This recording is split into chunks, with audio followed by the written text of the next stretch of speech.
Second, Mayor. And are you recording? I'll tell you when it's on.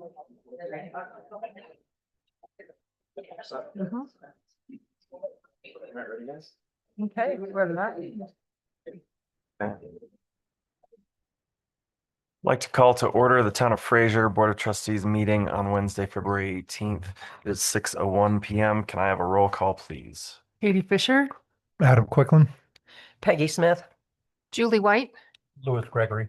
Katie Souls. And Brian Cirkvenik. Can I have an approval of the agenda with an addition? We're going to, where did she go? Adding emergency. We'll be adding an emergency executive session to the agenda. It will occur after the Business Enhancement Grant Awards component. So Okay. moved. second, Any further discussion? All in favor? Aye. Any opposed? Okay. Could I have a motion to approve the consent agenda, which includes the minutes for February 4th, 2026, and Resolution 2026-0201, approving Energy and Mineral Impact Assistance Fund grant application for Fraser Public Works Facility? So moved. Second. Any further discussion? All in favor? Aye. Any opposed? Okay. All right, we'll move on now to open forum. This is for business not on the agenda. We'll allow people in the audience to speak first and then the people online after that. You'll have 3 minutes of time before forfeiting to the next person. Thanks. Good evening, Glenn Trainer, Chief of Police. I'm here tonight with very mixed emotions because I am announcing that I'm going to be retiring as your Chief of Police starting the 1st of June. Wow. 21 years ago, I was hired as the chief for the towns of Fraser and Winter Park. Adam Quicklin was on the board at that time. But it has been my honor and my privilege to serve each and every one of you over the last 21 years. I have mixed emotions because I've become close friends with almost all of you in this room. And I am incredibly thankful for the opportunities that you have given me during that time. I'm not leaving the county, but over the last several months, it has occurred to me that every day I spend at work is one less day I get to spend fishing or with my family. And so I have made the decision that I'm going to be retiring around the 1st of June. Obviously, John will work with Michael as far as where we go from here. But I just want to thank you for your support of me and our police department. I'm leaving it in very wonderful hands because I worked with the finest law enforcement officers that I've ever been around. So thank you so much from the bottom of my heart. And I hope to see you all out and about in the future. Thank you.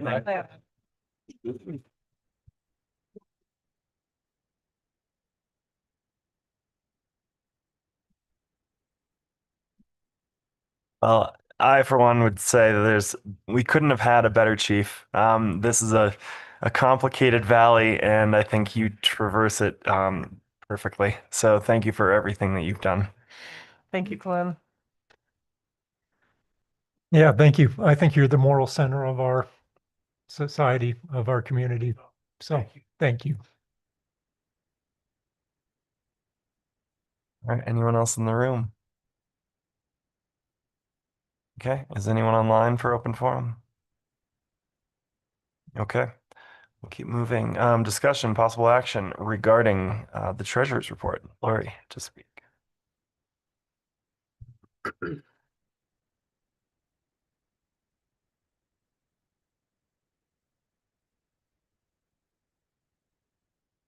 I think I'm really sad.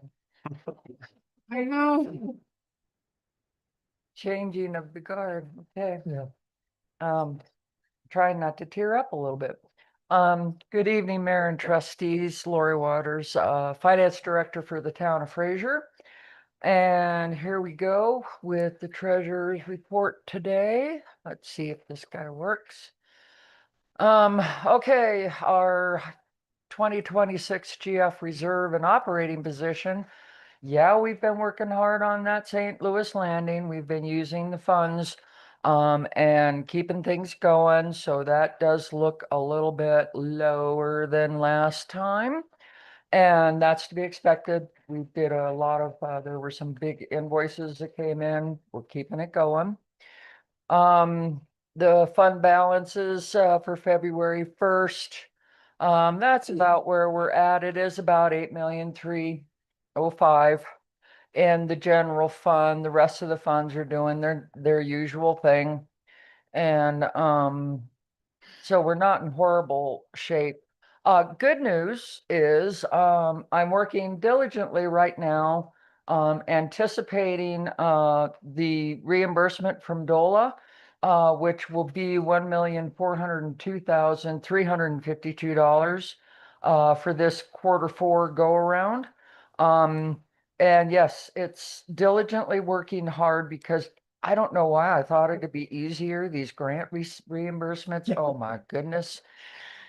Little bit of a challenge, but that's okay. We're going to work through it. And they are great ladies to work with and staff there to work with. So we get through it, even though they always find something. And we have also received an additional $350,000 in supplemental funds for the Strong Communities Grant. Sarah does a great job trying to find all the financing we can find to help everything out. So that's going along and looks kind of good on the big screen up there. Look at that black dot way up there all by itself. That is your December right? sales. No, I checked it. I checked it 3 times. It actually deposited into Colorado Trust. That amount deposited. It was real. I remember standing here last month going, I'm kind of optimistic. I did not see that coming. So That- those are no, None of these closures that I have, like I'm not going to Devon Christmas shop, I'm shopping at home. That's part of it, but it's It's also, November's number, right? For no, that's December. that's December. That's December sales tax number. Okay. That was Christmas. I was not hallucinating. It was busy as heck around here at Christmas. And so that total amount really was $724,951. And yes, wow. It was higher than any sales tax we have collected since I've been here. We've usually gotten in that 650, 675 range. I've never seen anything like that. And yes, it was 38% higher than December 2024. And I did that 3 or 4 times because those numbers were just phenomenal. But There was no snow, yeah. They 10,000 were- people at the coffee shop. well, let's take a look here. There's your short-term rentals right there, December. See that great big blue bar standing up there real tall in December? That was your short-term rentals. So people were coming, they were staying. Short-term rentals were 75% higher. Yeah, that one way up there. 75% higher than December 2024. And yeah, I had to do that 3 or 4 times to believe it. So and it actually went up to 14% of your rental. So people were coming, they were making the best of it. And they were shopping. So, wow, yeah, I'm sorry, I had to keep repeating the same word over and over again. Wow. Remote sellers did okay. Nothing, it was not people buying stuff online. Remote sellers stayed within kind of an average range there. No big pluses there. The total was about 32,611, which was about a little bit higher than December 24, not too much. And right now, your budget analysis for January, we're not going over budget yet, so we're in good shape. I'll be watching some of those numbers and really anticipating again those bonds when those come in. That's going to really help offset using the town's cash to keep St. Louis Landing going. But yeah, no big changes going on, except for obviously, your Fraser Housing Authority is really big. And that's where we're going to be running all of the costs for the St. Louis Landing through, and the bonds will run through there too. So revenue to come in that section. Any questions? It's great. Thanks, Lori. You bet. Glad to bring some good news. Yeah. Okay, I'm a little pessimistic about January because it's always a slowdown month. But when I went shopping at Safeway on Sunday, the place was cleaned out, and I was like, huh, what do you know? So we'll see what happens. Thank you. Good. Thanks. Okay. Update Grand County Wildfire Council. Jessica Rollin.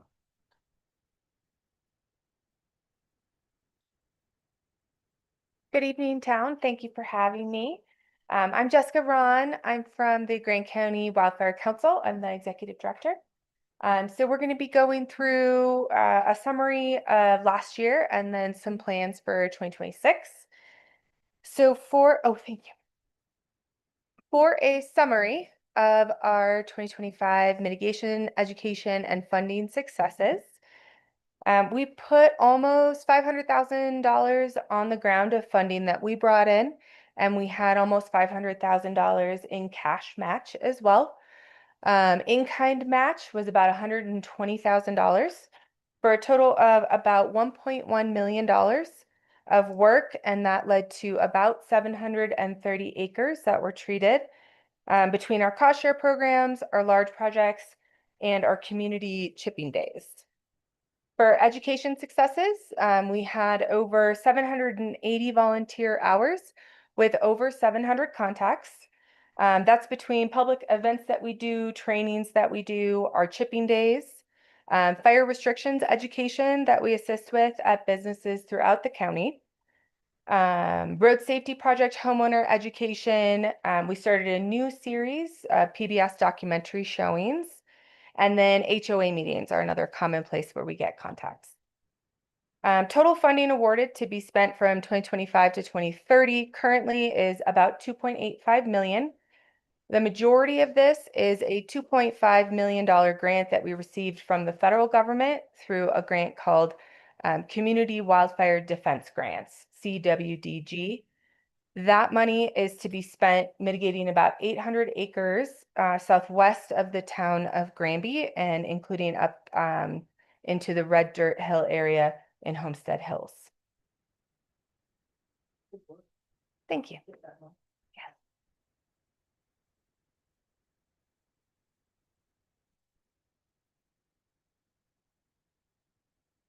There we go. So if you are a property owner, you should have received this insert in your property tax mailer. All of this information is also available on our website, that's bewildfireready.org. In 2025, we again hosted a chipping day at East Grand Fire Station. In 2025, countywide, we had 341 acres mitigated through the community chipping days, and we had almost 300 participants.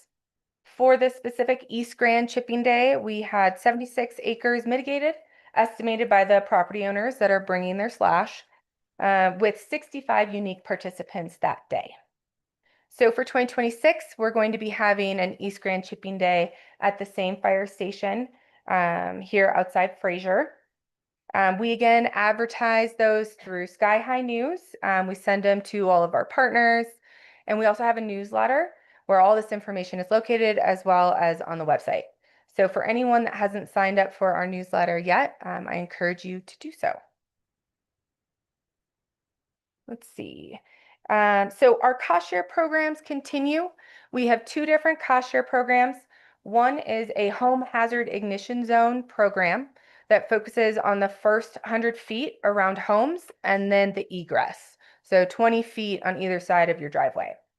And then we have a larger strategic fuels cost share program, and that is to connect larger projects, especially communities, to encourage larger mitigation projects to be completed It costs less if you combine them all together. So we work with communities to get projects like that done through that program. Anyone can participate in that. That's a property owner in Grand County. Those programs start with a free assessment, wildfire risk assessment, and a firefighter or our mitigation specialist goes out to your home and goes through your specific wildfire risk around your home and gives you a report that you can then execute. And with the cost share programs, you can help defray some of those costs as well. We are also holding our Living with Fire training series again. That's at Grand Fire in Granby. So I hope some of you will consider joining us for those. Again, all the events, everything is on our website. This year, we added a training on the changes in the building code for the state of Colorado's Wildland Urban Interface or Wildfire Resiliency Code. We call it the WUI. Wildland Urban Interface is where the forest meets the homes, essentially. So the building code will apply to Grand County. We are going to do a training with a lot of our partners on May 15th in Granby. Last year, our best attended training was the property insurance one. We're going to have that again July 17th, also in Granby. And that's going to talk about legislation and changes to insurance in the state of Colorado, mostly, and give you ideas on how to defray some of your costs there as well. Okay.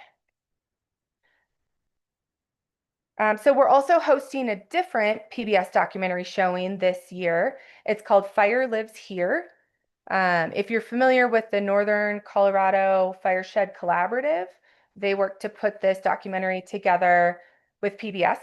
And basically it talks about how to put, they call it beneficial fire on the landscape to reduce the chance that a large catastrophic wildfire will occur. So we're going to have documentary showings. We're going to do one at the Foundry Theater in Winter Park again this year. That's going to be on July 1st. And we also have a panel that comes after that and talks about Grand County specific things and answers questions from the audience. Road safety project. So we started this in 2024. The idea behind the road safety project is to try to expand areas where firefighters can stage or take a stand along the county roads, as well as allow people to evacuate safely with a larger gap when there is a wildfire. So what we're doing is going along the road about 10 feet on either side of the county roads and clearing out trees and slash and creating a wider area for those reasons. In 2025, we mitigated about 23 miles of road, about 140 acres. We work with the Grand Wildland team on this. They are generally the contractor. That is a team that is made up of Grand Fire and Grand Lake Fire District. Last year, the project did complete some roadside mitigation in East Grand Fire District, and East Grand Fire District firefighters donated some of their time to get that mitigation done. This year, we are planning on about 10 miles of road in East Grand. So we're working with the Grand Wildland team and with East Grand Fire District to identify those roads. And then we'll go out and educate the property owners along those routes. So we're encouraging property owners to take their slash on their property, pull it into the right of way, and then the team will chip it for free. So last year, it was like 40 to 50 acres of that 140 acres that was homeowner participation. So very successful last year. Firewise communities. We also work with communities to become Firewise. These are sites in East Grand where we have Firewise communities. We are also working with a lot of additional communities to try to get them across the finish line. The last few years, we've added 3 or 4 communities each year to Firewise. You only need 8 homes to start a Firewise community, and it doesn't have to be an HOA. It can be loosely affiliated. It doesn't even have to be contiguous. So if anyone's interested, that's listening online or in the room or anything with the town of Fraser, please reach out to us. We are very creative in how we get these things accomplished.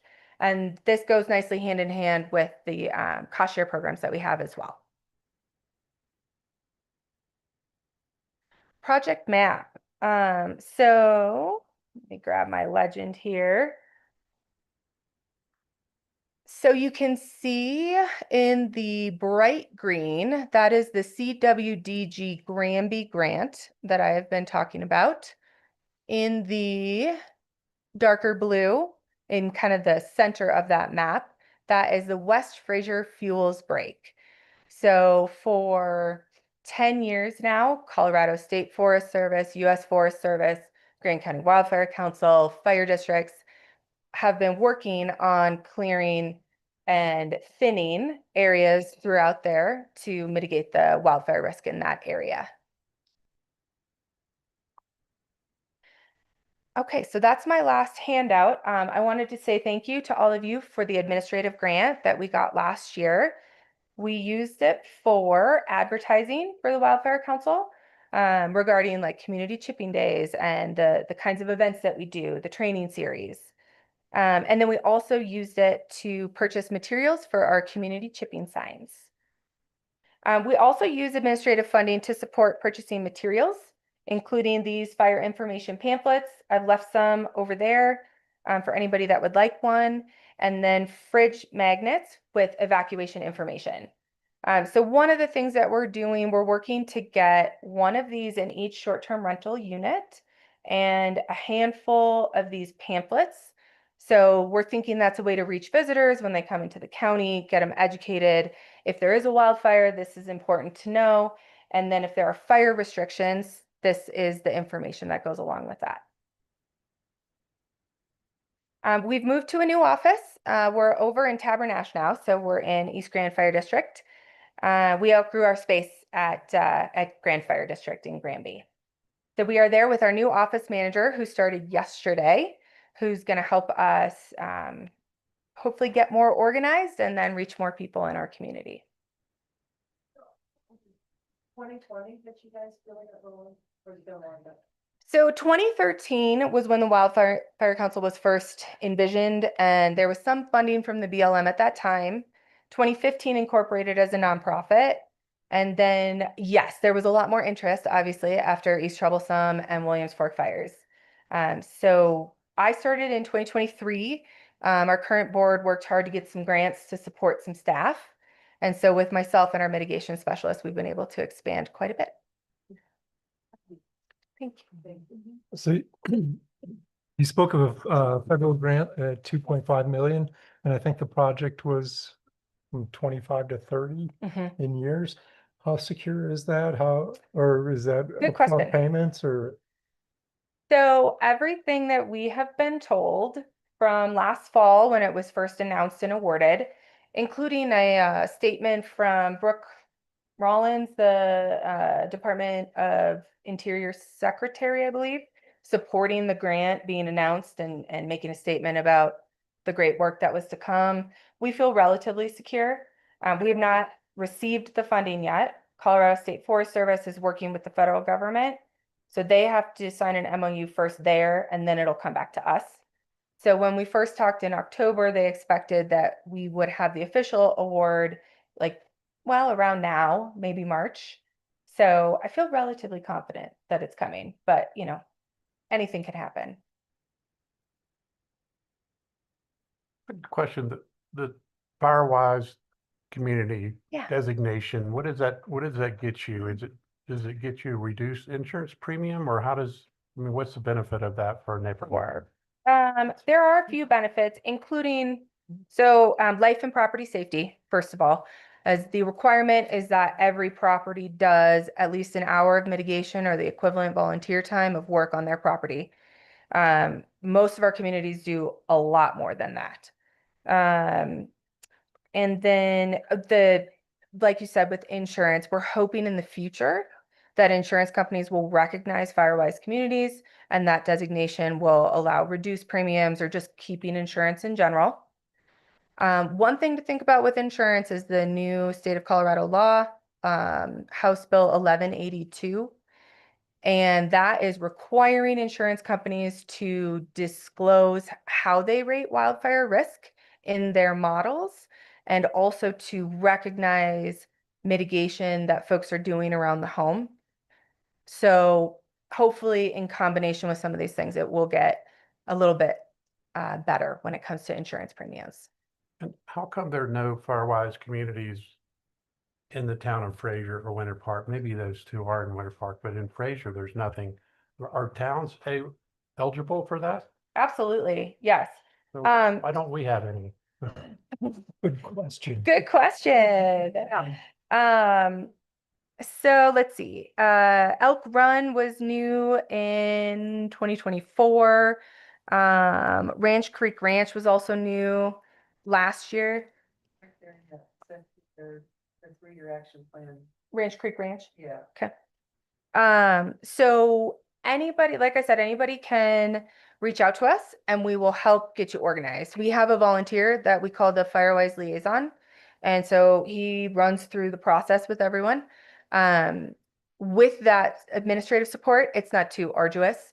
A lot of it is the community contact and getting people interested in doing the mitigation and becoming involved. Okay. I mean, I see some people from Grand Park here that maybe this is something they should look into. Thank you. And Rendezvous. Thank you. Yeah, thank you. Thank you. Thanks. Okay. Off-premise sign for Fraser Valley Arts. Garrett. Great. Good evening, Mayor and Board. Garrett Scott, Town Planner. I don't have a formal presentation tonight, so I'll just kind of talk through the staff report that was prepared. So one of the applications that was received with the business enhancement grants that is on the agenda later this evening was a proposal from Fraser Valley Arts to replace the existing Hilly's Hooker Towing Service pole sign that is located outside the Fraser Post Office building with a more attractive, modern, and electronic sign.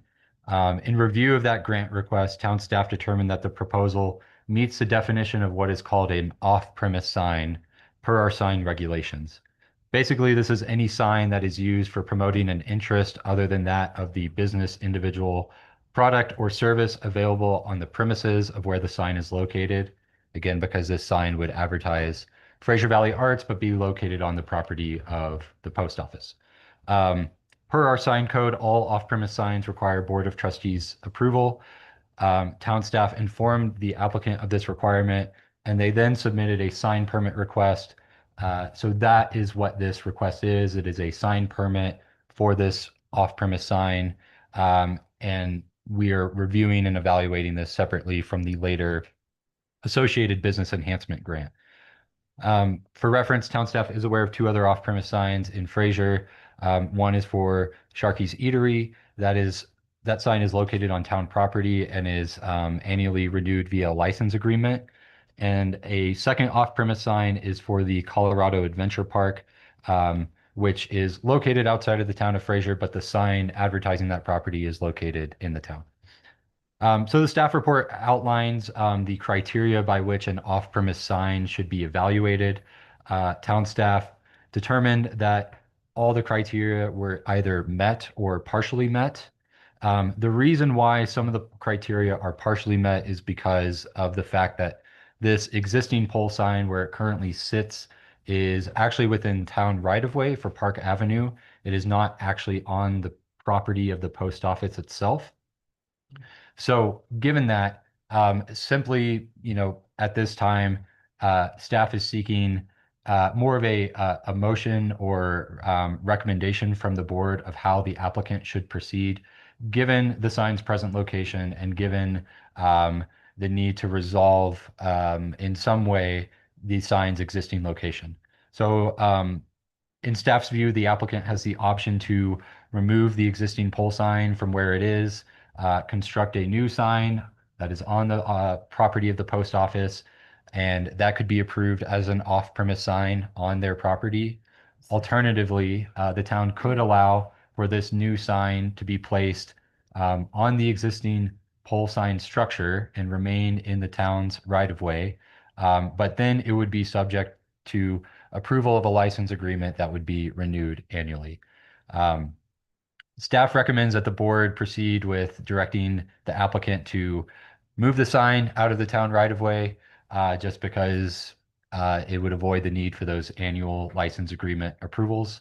And some additional considerations are things such as within the packet are some selected pages from the Winter Park Fraser signage and wayfinding master plan that contain some kind of conceptual schematic designs that are being considered for a broader cohesive signage plan that spans from Fraser to the Winter Park Resort and everywhere in between. It may be appropriate to direct the applicant to design their sign in a way that's consistent with these conceptual plans, or simply provide a design that is agreeable to the board. I do have a video from the applicant that I'll play, but I'll just pause at this time if there's any questions for staff. Is there electrical power to the existing Hilly's sign? Yes, there is. However, the applicant has indicated, so right now it's powered through a wire, and they would bury that wire underground, Okay, so but it's it does have an existing like power. an extension cord? Sure. Anyway, okay, thanks. What do they want to do, the new owners of the post office? The property owners of the post office, I guess generally speaking, they have provided their approval. That is required for an off-premise sign for the property owner to give their approval. I guess as far as beyond that, that's only the requirement per town code.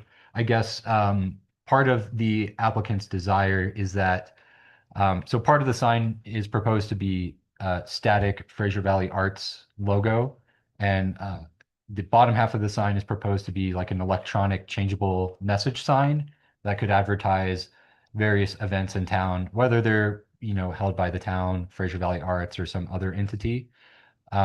Kind of similar to in the town of Winter Park, there are actually two signs of this type, one at the Rendezvous Event Center Park and Amphitheater, and then one at Cooper Creek Square. So I think that's the applicant's vision and intention behind the purpose of this sign. Who changes the sign? They do? They are proposing to operate and maintain the sign and therefore control the messaging that is on the sign. Okay. So we'll be able to use it for town events or whatever. It's not just exclusive to the Fraser Valley Arts. Correct. Because we don't have it, we don't have any electronic signage, do we? No, The marquee baby. yeah.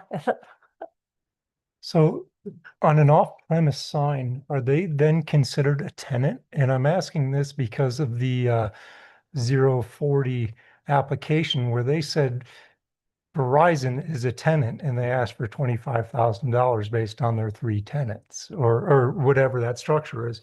And I know I'm getting slightly outside of the subject, but these two are overlapping specifically tonight. And I'm wondering if there's an off-premise sign and that's done by a lease, is that sign then considered a tenant that could be a business enhancement grant in the future? Yeah. That land, or not the land, the use of that sign, the Fraser Valley Art, so it's not a lease. And we're not putting that as part of the enhancement. Well, yeah, and I guess I wasn't trying to knock your grant. I was just asking about the situation because we're going to have more and more buildings that have multiple tenants and are mixed use and those kind of things. And so if we're allowing, I guess, non-tenant tenants, there's no personnel to Verizon. Yeah. But Verizon was listed as a tenant. Yeah.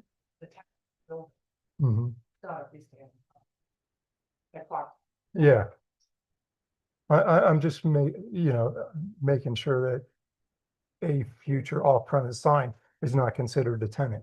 Yeah, and Adam, we can get into the merits of the application for the business enhancement grant when we get to that portion of the agenda. But I think in part what you're getting at potentially In order for Fraser Valley Arts to be eligible for that business enhancement grant, we would have them sign a lease for the sign with the property owner, who has granted permission for them to do it. So she's offering it as a donation, but they could sign, the $0 lease or whatever, that would allow them to be eligible. I think the other thing you might be getting to is this question of, can the post office building then ask for a higher grant Could they award? put 3 more signs on there and say They- they've had 3 yes. more tenants, and that's another $75,000 I'm eligible for. I mean, that said, That's we what- can moving forward tighten up those requirements as Yeah. need be. But again, just because they have 5 sign tenants doesn't mean we are going to award them $25,000 per sign tenant. And again, it's not specific to this grant application. It's just more the situation and if it's repeated in the future. Well, I think that I agree with staff that it should be moved out of our right of way because. It should be moved out of our right of way because Park Avenue already access getting in and out of there. We've had comments and complaints with the increase in traffic from our housing project. We're gonna need as much of our right of way as we can get. So, Where do we propose that it goes then? well, it's the landowner and the public arts can work that out. I mean, they can, but maybe they want some input from the board. I don't know. Should we should ask leave it the up to them. landowner to come up? Yeah. Let's go. I don't, I was fine with it in the right of way, but Or that for later, that later. Well, I think first I'll answer Mayor Cervenik's question and then I'll play, Steve Fitzgerald provided us with a video, so I'll play that here shortly. Staff has talked with Steve, the applicant, about this broadly. And what I'm showing here was in the packet, it is a site plan from when that Verizon cell tower was built on the property. You can see where my cursor is right now. That's where the sign is currently located. And you see the dash line right below it. That is the property line. So it's approximately 2.5 to 3 feet just outside of the property line. It is kind of trivial, frankly, to move it onto the property. May require modifying this curb here so that there's sufficient space and that the sign is protected behind a curb. But I think, it shouldn't be too much of an effort to move it onto the property, but still be in relatively the same location. Can't we just ask the tenant if they would like to take the risk of signing the lease and maybe having to move it someday, or move it now? I mean, it does. I don't think it's really 2 feet is that big of a deal. Deb, could you come up?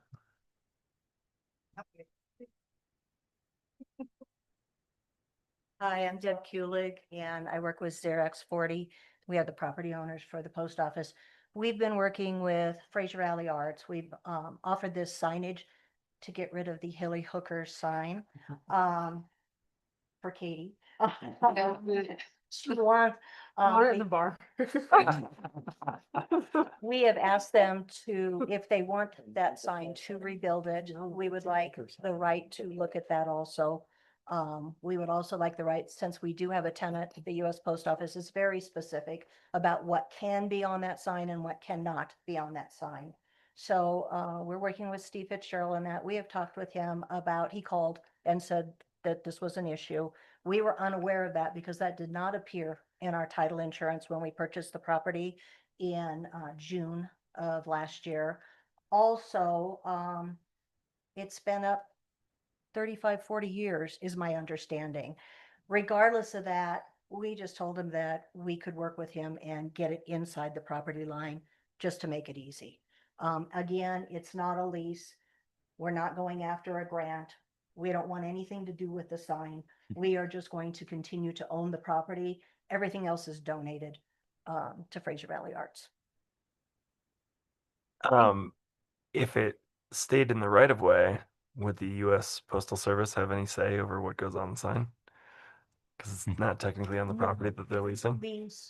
Their lease has specific boundaries that encompasses not only the building itself, but where their parking spaces are.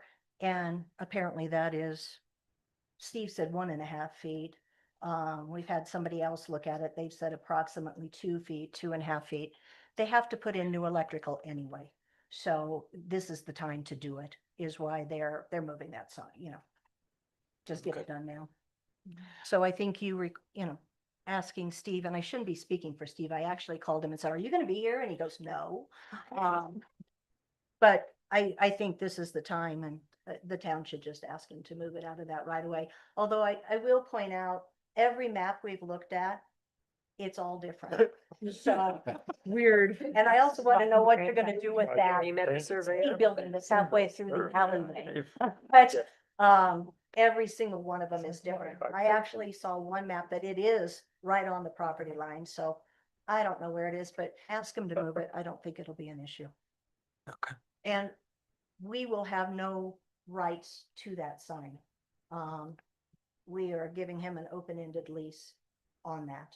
So, not a lease, excuse me, an open-ended donation on that sign, because Fraser Valley Arts does not want to go in and invest the kind of money they're going to invest in this and then turn around and have us go, nope, we don't want to do it this year. So we're giving him an open-ended and just saying we're donating it for as long as they need it. That's great. I will just add, as part of Fraser Valley Arts Business Enhancement Grant application, they do speak to the intention of also advertising town and downtown development authority events, but it would be a Fraser Valley Arts sign. And Steve is also trying to design it such that if a different, more advantageous location became available, that the sign could be moved in the future.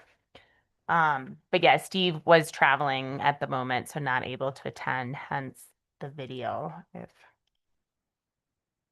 we'd Yes. like to share Yeah, that. let's check it out. Sure. Do we need a motion for this? Oh, I want to see a resolution. Hi, everyone. This is Steve Fitzgerald, the leader of Fraser Valley Arts and a member of the Public Arts Committee. I know most of you. I was just with you a couple weeks ago to give you an update on FVA. I can't be with you in person tonight. I'm actually chasing powder from Steamboat to Utah, and there's a large stretch there that we weren't quite sure if we'd have a connection. So forgive me for doing a recording instead. I'm here for a very simple reason. We at Fraser Valley Arts would like to erect a sign alongside 40 that advertises events. There would be events that Fraser Valley Arts is putting on. They would be events that would hopefully be part of the DDA agenda and or the town's agenda with the support of both of those organizations. The sign, it would be a electronic one, and I'm going to give you a visual of that.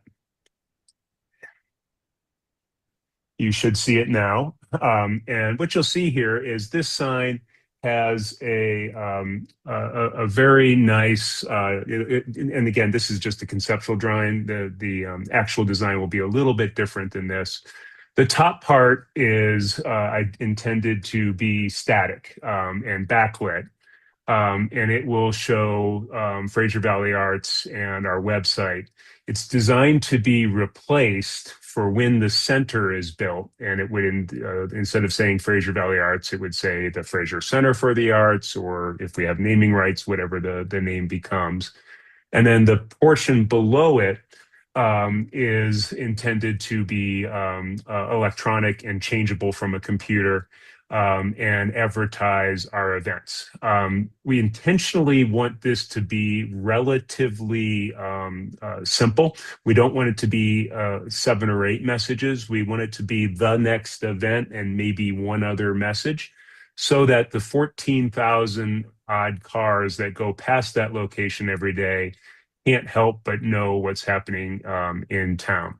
So what you see here is it's 5 feet wide, 2 feet high, 2 feet for the top part, the backlit part, and 2 feet high for the electronic part. We have spliced it into this photo.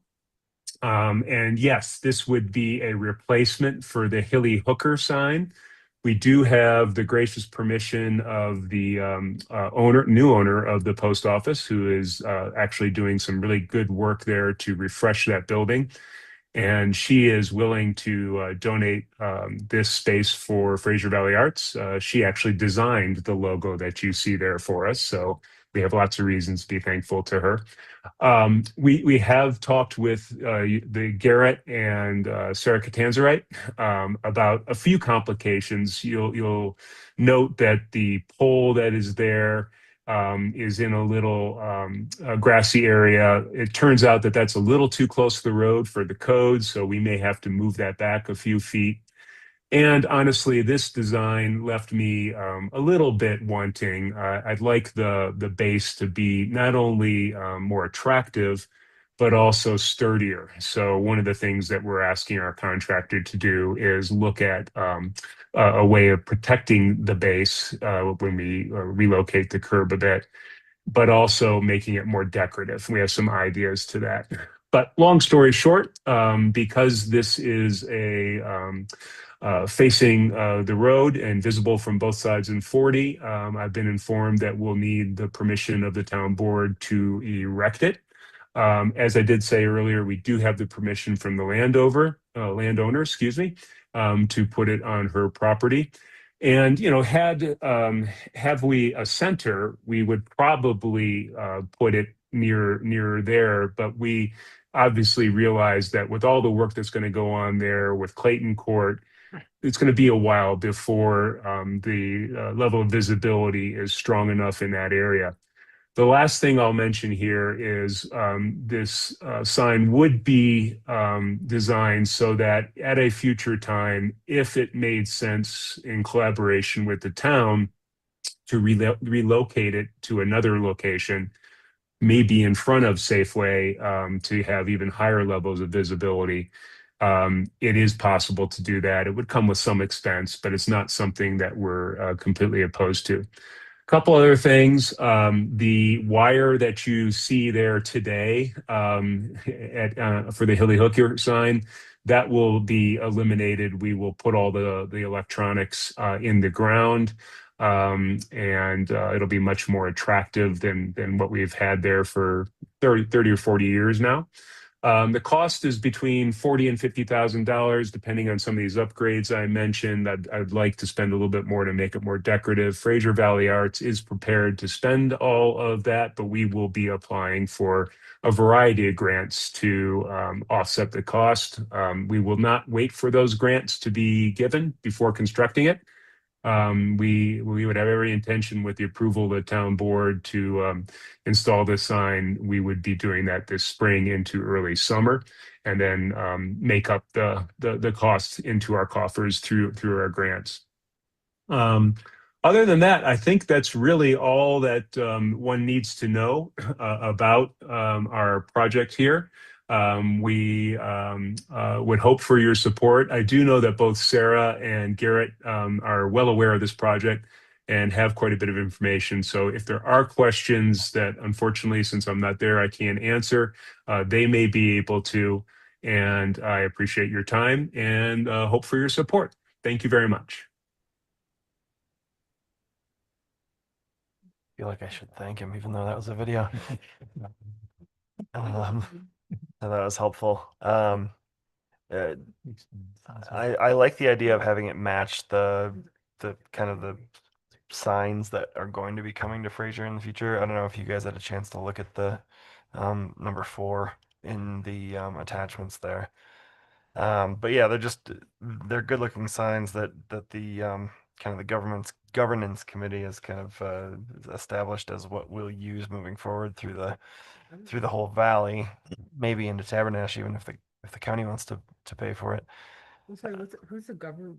The governance committee. So we have this committee. It's like me and Nick and our 2 town managers, and the chamber kind of facilitates it. Sky is involved from the resort.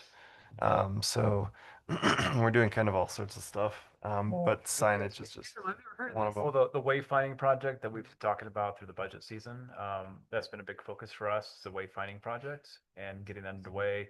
We wanted to have a a joint meeting about this with the town of Winter Park, but they went through a transition of managers, so that's delayed that joint meeting. But we talked about just kind of just infrastructure and what that looks like and challenges that we have, and just kind of collaborating on with both towns and with the resort on planning efforts that make sense. Yeah, it started out, we pulled together like every entity within the county basically, to say let's make an overall document that everyone can appreciate. So it's been out there for 2 years maybe. And Mountain Rails that really formed it, right? yeah, So these all don't look like they're white backgrounds, which, and the ones that in the schematic design, which I, Details on the sign later. we can. I just wanted to Yeah. make sure that the board was, yeah. so it's gonna be, that's just kind of a placeholder, not exactly what's gonna.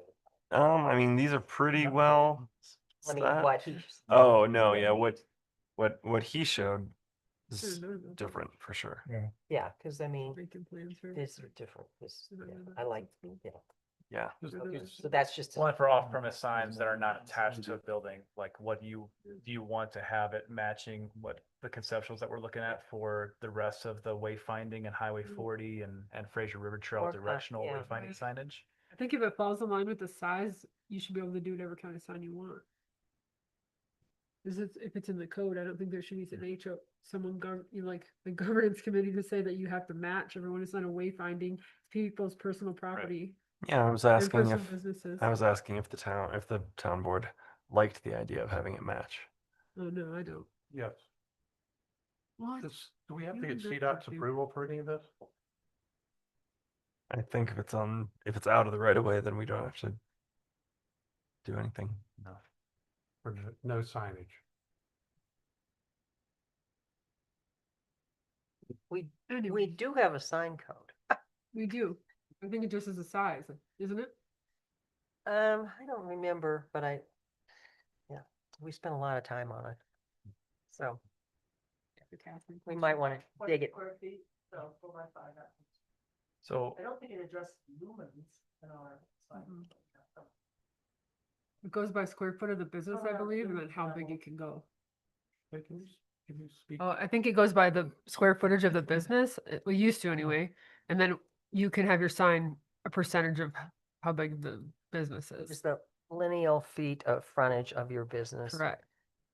This is what it was 20 years ago, I guess. So just to clarify, that lineal feet does apply for signs that are on buildings. In this case, the primary regulation is off-premise signs, regardless of sign type, are limited to a maximum sign area of 20 square feet. That's what's being proposed here. As far as other aesthetic features, the style of the pole structure itself, our sign code is pretty silent on that. I think given that it's an off-premise sign and therefore subject to board approval, I do think it's appropriate for the board to provide their opinion on the general aesthetic look of the sign itself. But there's no hard guidelines as far as I'm aware of in our code that speak to that. I would add too that given that they are requesting a business enhancement grant, when we get to that grant application, if the board wanted to put any conditions on that grant funding in terms of it, receiving final design approval or being in line with the wayfinding design, I think that is definitely something that the board could do. I mean, I assume it has to be dark sky compliant. Is that addressed in the code? So as a illuminated sign, there are some regulations that apply to it, and certainly to the electronic message, changeable message portion of the sign. Our code, as I'm looking at it, does not specifically state dark sky compliance, but there are requirements on the amount of luminance, the foot candles essentially that the sign would output, and require things like automatic dimmer software, solar sensors, so that the brightness is lowered at night. So. Okay. I would really like to see it not be white. So just something that might be a little more aesthetically appealing. Sure. Well, and again, just for general guidance to staff, you know, the wayfinding that is those conceptuals that are in the packet, those are, you know, very uniform for wayfinding purposes. I think the question that, you know, we can talk about now, and if you guys want to require like a final kind of approval from the board on that final design, you know, we can put that into conditions maybe of funding. Uh, but with it being a privately owned sign, even though it's, you know, they'll bring it onto their own property. Do you want to apply the designs for the wayfinding design to this sign or not? Or because it's a privately owned sign, would you like it to have some flexibility? Mhm. I think it needs to be, I don't think it needs to. And especially with Fraser Valley Arts, I think it makes something really cool. And they don't have the base designed and that kind of stuff. Once you have the base designed, that changes the aesthetics of the sign itself and that kind of stuff. So I think it's premature for some of those Well, I mean, conditions. you don't want it to stand out like a sore thumb either. I Right. mean, it's, like Peggy said, a big bright white sign is gonna look out of place. Yeah. It needs to be They need some consistent. graphic design help, I think. I mean, we don't have to decide that now, but Well, you better find some graphic designer. Yeah. Falls under. I think so. I think it should be moved. Okay. All right, somebody make a recommendation or a motion.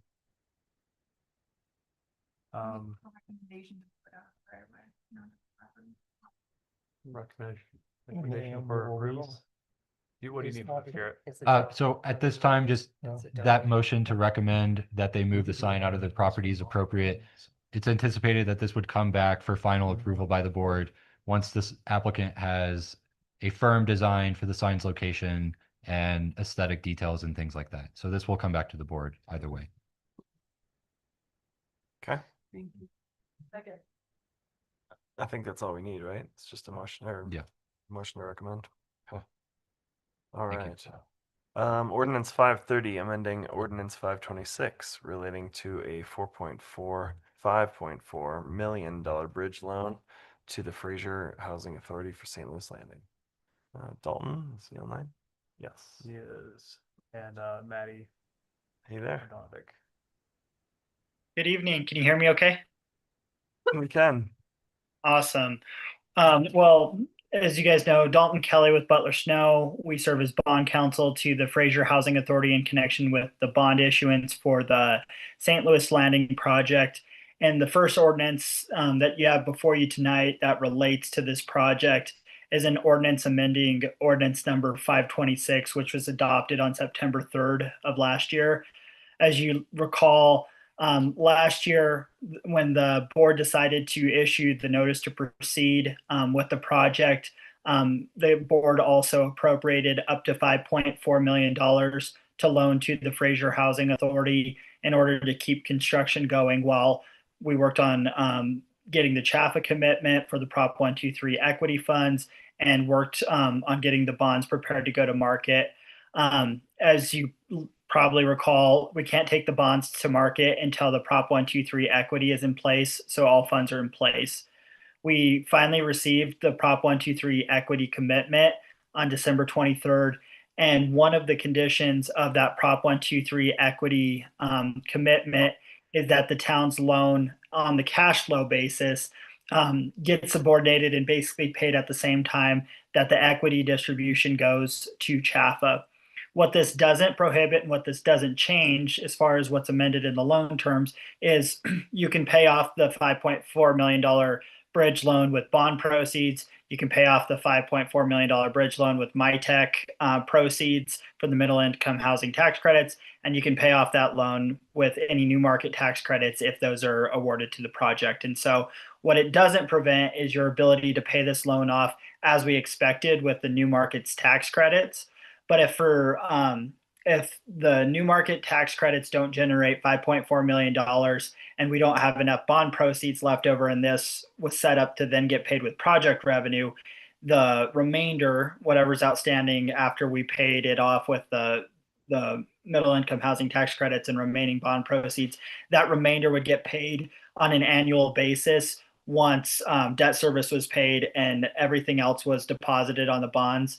And so, as you may recall, the way the Prop 123 program works is you pay your bonds first, and then we can make our various deposits under the indenture, and then anything that gets to the bottom of that waterfall gets split with the town and CHAFA 50-50. And that's where they want this loan to get paid rather than coming before that 50-50 split. And so the terms that are changing in this ordinance, if you would approve it, is the maturity date is getting kicked out till the maturity date of the CHAFA Prop 123 equity. That was their requirement, just so that ultimately, if this remained outstanding, any portion of it, you would have to get paid in that same time frame that they do.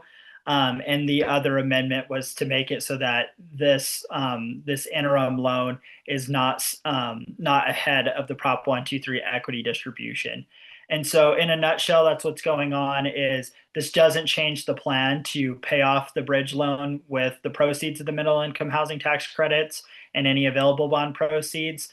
But what it does do is change how quickly the portion, if there is one, that gets paid back. It would change just the status of when deposits are made. It's not going to come before the Prop 123 equity as we had originally planned. The last piece I'll say before taking questions on this is it's at the end of the day, this is what CHAFA came back in their commitment. There were discussions. I know Matt and Aaron talked to them about this, and ultimately this was a sticking point for them as they were underwriting it. And so this is going to be a condition that's set forth in the commitment to be able to get the Prop 123 equity.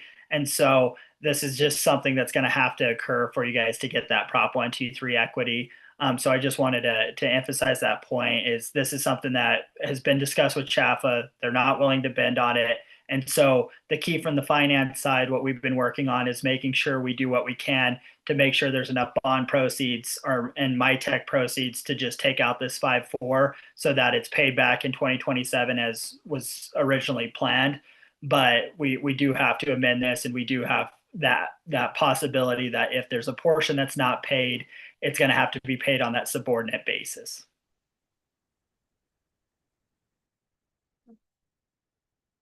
Well, 12.5 million, right? 12.9.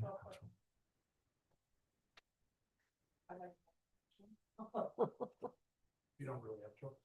No, we're already building. This is a full. Well, and it makes sense when you're, I mean, even if you're talking about the scale of the loan, whoever's giving you the $12.9 million loan, they want to make sure they're paid first before the $5.4 million loan is paid. So I think it makes very practical sense. So, I'd like to make a motion to approve ordinance. Now I'm online.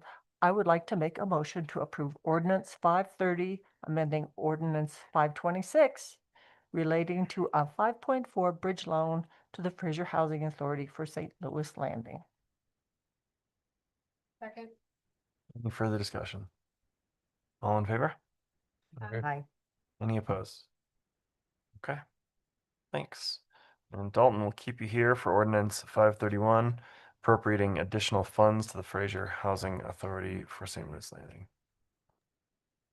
Thank you very much. And this ordinance now relates to where we are currently. And so where we are currently, we did receive that commitment in December from CHAFA.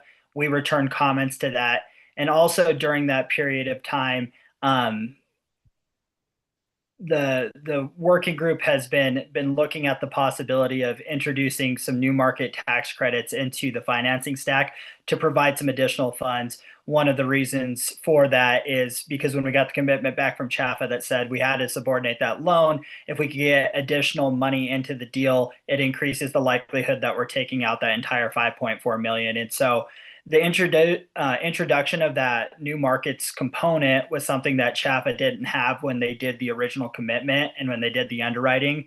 And so the team has been working on the bond side to make sure that the new markets can work on the bond side, but then also with CHAFA to explain to them the new market structure and get them comfortable with it. And the most recent conversation on that was this afternoon at 4. We had a productive call with their working group to try to answer any remaining questions they had. And basically there's a threshold question that they have to answer for themselves, and they're going to take it to OEdit, who on Prop 123. OEdit's the one who technically gets the funds, and then CHAFA administers it. But they want to make sure that the proceeds from Prop 123 can legally be used in the new market structure, and I think that's our primary hurdle. Past that, I think it's more their team just getting an understanding of this. And the benefit of working with CHAFA on the new markets is they're also another portion of CHAFA works with the new markets all the time. The benefit of the new markets is we would get additional revenue into the deal, as I mentioned, and that helps pay back that interim loan we were just talking about. And those proceeds would be used to help build the Early Childhood Learning Center. So that's the portion of the project that would qualify. And I know that was a lot of information on new markets, but that's to give the background on why we got a commitment in December and we're sitting here in February without the return commitment. That's been the work going on with CHAFA. And so where we sit today is after we get the commitment from CHAFA, which they indicated on the call, they hope to have clarity from OEdit by the end of the week or by Tuesday next week.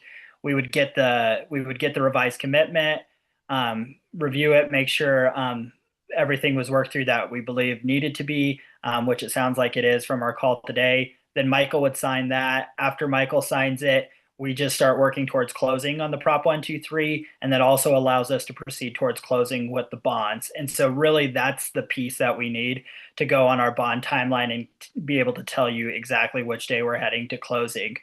And so we do think we're targeting right now a closing, probably late March, early April, if we can get the commitment by early next week. If that slips a little bit, then we would be later into April. And I think that's part of this conversation on the commitment with CHAFA. We just need clarity from them one way or the other on the new markets, whether they're willing to do it or not, so we can get moving forward. But that's the background of this on why there's now a request for an additional up to $3.3 million is for the project to continue to be constructed through the end of February and through March, and if necessary into April. That's what's projected to be needed to get into April on the project. The plan and the hope is to issue bonds before that, so you wouldn't have to draw the entire thing. But this is giving comfort so that there doesn't have to be a stop work. If there is a stop work under the development agreement, there's just going to be costs incurred anytime you have to demobilize a project. It costs to stop a project, it costs to start a project, and so there'll be costs associated with that. And ultimately, it goes down to the bottom line cost of the project if there has to be a demobilization and remobilization. And so that's the consequence of not having funds is there would be a stop work event, and then when we got funds, it might make the project more expensive than what's projected right now. The difference between this appropriation and the one that we just talked about, the 5.4, is it is required to be paid back first with bond proceeds. So the day that we close, you're going to take up to 3.3 million, whatever was used, out of the bond proceeds and wire it. That'll be wired to the town that day. And so this is not dependent on the new markets. It's not dependent on the middle income housing tax credits. It's not dependent on really either of those pieces at all. This is just dependent on the bonds closing and the Prop 123 closing, because those have to go together. When those close, you would be paid back these funds. And so, as I mentioned, the target would be end of March is probably our best case scenario, but probably early April to mid-April would be when those funds are back. And so what the ordinance authorizes is an appropriation of 3.3 million, correct? Correct. Yeah, correct. Up to 3.3 million, basically as needed up to that amount, and then requires that loan to the housing authority to be paid back on the day of closing of the bonds. And so that's the distinction between this one and the last one. That's the amount that's being asked for, and that's the projected need based off our timeline. And a little bit of background on just what the hangup has been. It's really been trying to get CHAFA to finalize their commitment, which I guess the last piece I'll offer on that is, other than working through this new markets issue, I think we have the terms lined out. And so we don't have a lot of concern that there's anything else that's a big roadblock right now. It's just them figuring out this can they use this program in connection with another program? And if so, then we can get the commitment and go. If they say it can't be, we'll get the commitment and go. But I don't see an additional hang up based off the prior comments that have been turned into conversations we've had. And thank you, Dalton. Maddie, from the point of view of just looking at the town's finances and our ability to provide a secondary loan for 3.3 million, can you provide your input on that? Yeah, sure. Good evening. I'm Maddie Budanovic with Hilltop Securities. Thanks for having us again. Michael and I have chatted a few times this week, and he's sent over some projections that I believe came from some of the reports that were presented at the beginning of the meeting today regarding cash balances of the town in a couple different funds, primarily obviously the general fund and then in the special revenue fund. As you'll recall, when we have come to the summer retreats that you all have done and talked about, overall financial management and policies and fund balance has been a part of that. And as a result of those conversations, I think the town has been kind of looking at a minimum threshold of that 70% of expenditures to be available at all times within those two funds. It obviously is not a formal policy, but just a practice, which we believe is a good practice for the town to engage in. As Michael has put together some numbers and working with his staff, my understanding is that drawing down that additional 3.3 million puts you a little bit above the cusp of that 70% reserve level. So you are still staying within sort of those minimum recommendations.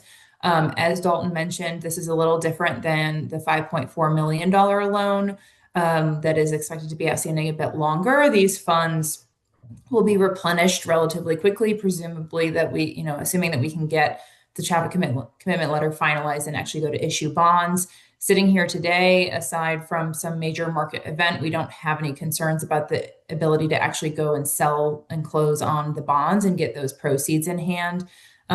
Interest rates have actually been trending down a bit as we move through this first part of 2026. So we hope that continues in your favor, because what that means is that there's more bond proceeds available if we can borrow funds at a lower interest rate. So from our perspective, we, based on town best practices and overall financial management, we don't have, I guess we'll say we're comfortable with the town wanting to move forward with a $3.3 million appropriation. And as I believe Dalton highlighted, the pause on construction, we know the costs will increase, we just don't know how much. And this is a pretty delicate capital stack. And so any increase in costs has the ability to potentially increase it to a point where we're then impacting the ability for that $5.4 million town loan to be repaid within the time frame that we've been talking about.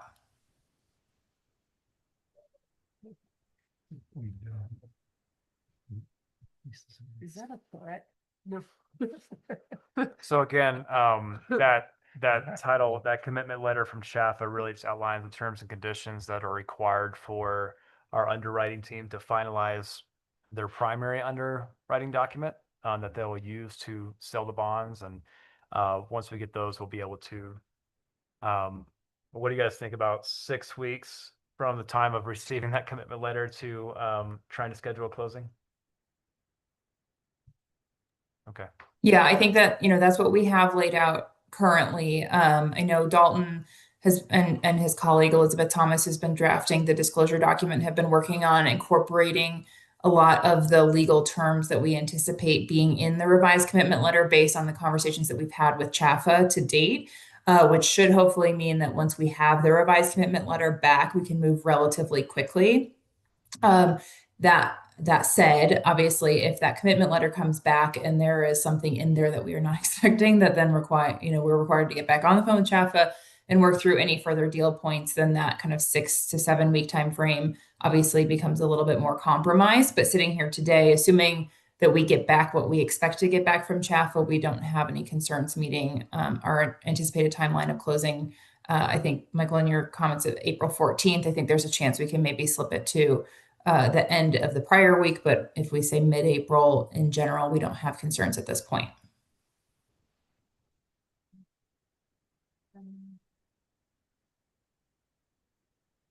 Questions?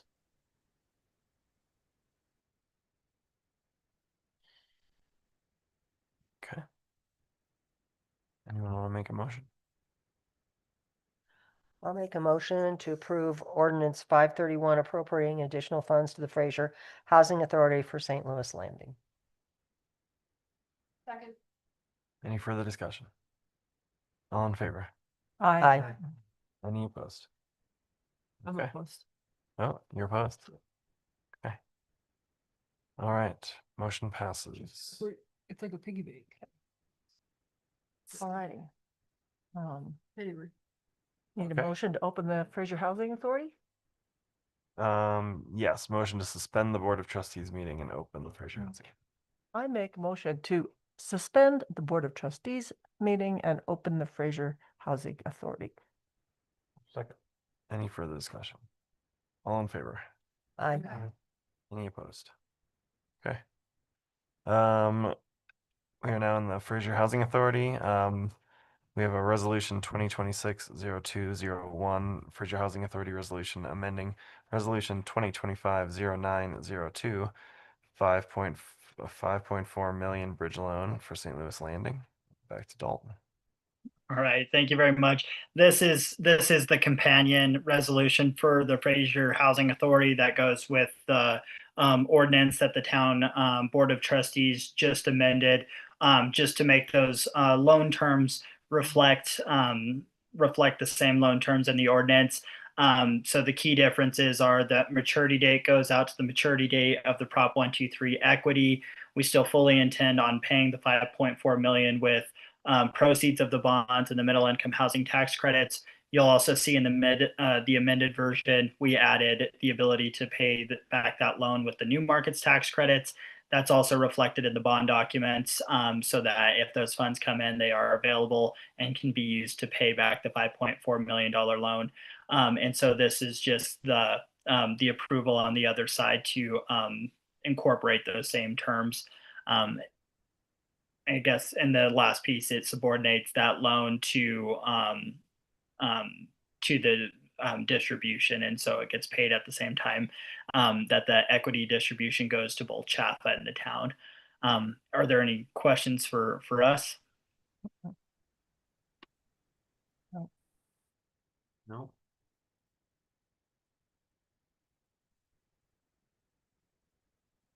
I'll make a motion to approve Fraser Housing Authority Resolution 2026-0201. Fraser Housing Authority Resolution amending Resolution 2025-0902. Second. Any further discussion? All in favor? Aye. Any opposed? Okay. Moving on to FHA Resolution 2026-0202, authorizing second interim loan for St. Louis Landing. And this one is the companion to the ordinance that was just approved by the Board of Trustees, appropriating $3.3 million, up to $3.3 million as a loan to the Fraser Housing Authority. This allows the Fraser Housing Authority to incur that loan, evidence it with a loan agreement and a note, and then pledges bond proceeds to pay that loan. And so upon bond closing, $3.3 million, if that is how much has been drawn, will come out of the bond proceeds and will be distributed to the town to repay the loan. And so really the payment of this loan is just contingent on the bonds getting closed. Any additional questions on this one? So this is in case it's to keep the project moving along, spending money as needed until the bonds close. Is that right? Yeah, so there's a financial repercussion either way. Either you appropriate some funds right now to keep the project mobilized and going and under construction until the bonds close, or you would have to do a stop work once that 5.4 million was extinguished, which I think will be, if it wasn't last month, will be later this month. If there is a stop work and a demobilization, there are costs incurred with that. And ultimately what that does is just add to the development costs for the project. And so if there's a demobilization and then we issue bonds, we would have to account for whatever that cost of demobilization is. right now that can't be quantified because we don't know how long it would be and everything that would be incurred. But it does add costs. And so this is basically funds to keep it going status quo until bonds are closed. Your other option would be no additional interim funds right now to basically stop work until the bonds are closed. And then we would just need to make sure when the bonds are issued that they're sized sufficiently to account for the costs incurred in connection with the stop work. So this is Louis. Question about the bonds. Is there any possibility that the bonds will not be issued? Sitting here today, we don't expect that to be an issue. Obviously, if there is a major market event that causes markets to shut down, like a COVID as an example, they may be delayed just from a market access perspective. That said, we don't have any concerns about being able to issue the bonds themselves. It's just the time frame within which we're actually able to price and close the transaction. So the only thing that might change would be the rate. Correct. COVID. I guess I'd like to understand, Katie, why you voted.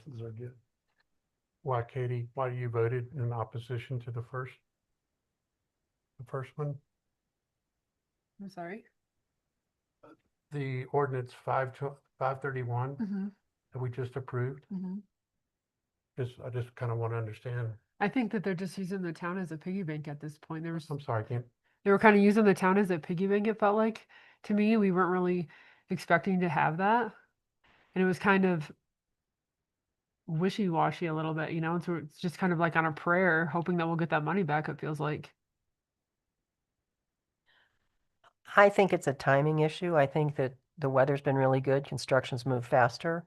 And I think also the impact of it takes a little longer when you're dealing with a government entity to get some of these, because I think this is kind of a new project with all this funding and capital stack is challenging. I'm comfortable with it. It's just a bridge loan to keep the construction moving along, right? Yeah, right. I think there was probably another way. We could have borrowed it from someone else. Right, but if the town has the money right now, why incur interest payments? You know, yeah, I mean, it is, but so is a loan. We had this debate about another piece of this project a while back, and decided not to do a loan because we had the cash. So, I'm yeah. happy to speak to the other options from a interim loan perspective, if that's helpful. Sure. So, you know, I think we were up there maybe in September, October last year, when that initial $5.4 million loan was put in place. And we did talk about other options, other financing options that could be put in place rather than using town cash to fund the interim loan. The reasons, my recollection as to why the town decided to move towards the cash funding was a couple of things. One was a timing issue, which is still applicable here. The timing needed to put some of those interim financing pieces in place is about as long, particularly with where we are right now, as actually executing the bond transaction itself. The other piece of that is there's additional interest costs that's being carried with that will be due upon closing of bonds. So we would have some issues of actually generating enough proceeds at closing at this point to be able to repay that obligation, which if we had gone down that path would create some issues with our capital stack currently. That was, you know, the decision that was obviously made last fall regarding the $5.4 million piece. The $3.3 million that we're discussing now, although not ideal, from a needing to provide additional funds from the town, is just that we did not know, one, how much was going to be needed, or two, the time frame within which we needed to cover some interim funding until candidly the last week or two. Not that long ago, about, you know, I would say 3 or 4 weeks ago, there was still a chance that we could actually close on this financing in February, which has been delayed now a few times because of the what Dalton explained in regards to the negotiation of the commitment letter regarding the incorporation of the new market tax credit structure. Because of that, we didn't know we needed to have this interim funding source. We were still operating under a plan that we could potentially close by the end of February until more recently. And candidly, there's not enough time to get a different financing source in place that is not overly costly, which again creates challenges for the capital stack to be able to get that in place in time for the construction to continue. So, from our perspective, the town can either contribute the $3.3 million now and continue the project. And we obviously will continue working on behalf of the town and the housing authority to try and put the financing in place in the timeline that we're talking about, understanding that not all of the factors to do so are under our control.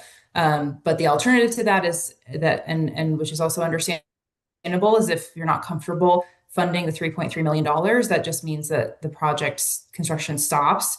And then we can deal with the ramifications and the impacts to the overall capital stack, if that's the choice that's made. So I don't want everyone to feel like Dalton and I are forcing you all to do anything here. This is truly an option. And so it's worth discussing if there's some concerns or considerations that we need to talk through. There are two options, although neither of them are exactly ideal. Unfortunately, this is the place that we are in, just given some of the delays that we've ran into on the Chaffa side. So I had two questions, and one of them Lewis asked already. What are the chances bonds don't sell? The other is, what are the chances we face this? And I know it's a short timeline, but what are the chances that we see the same situation as our original bridge loan? We just had to subordinate that to another funding mechanism.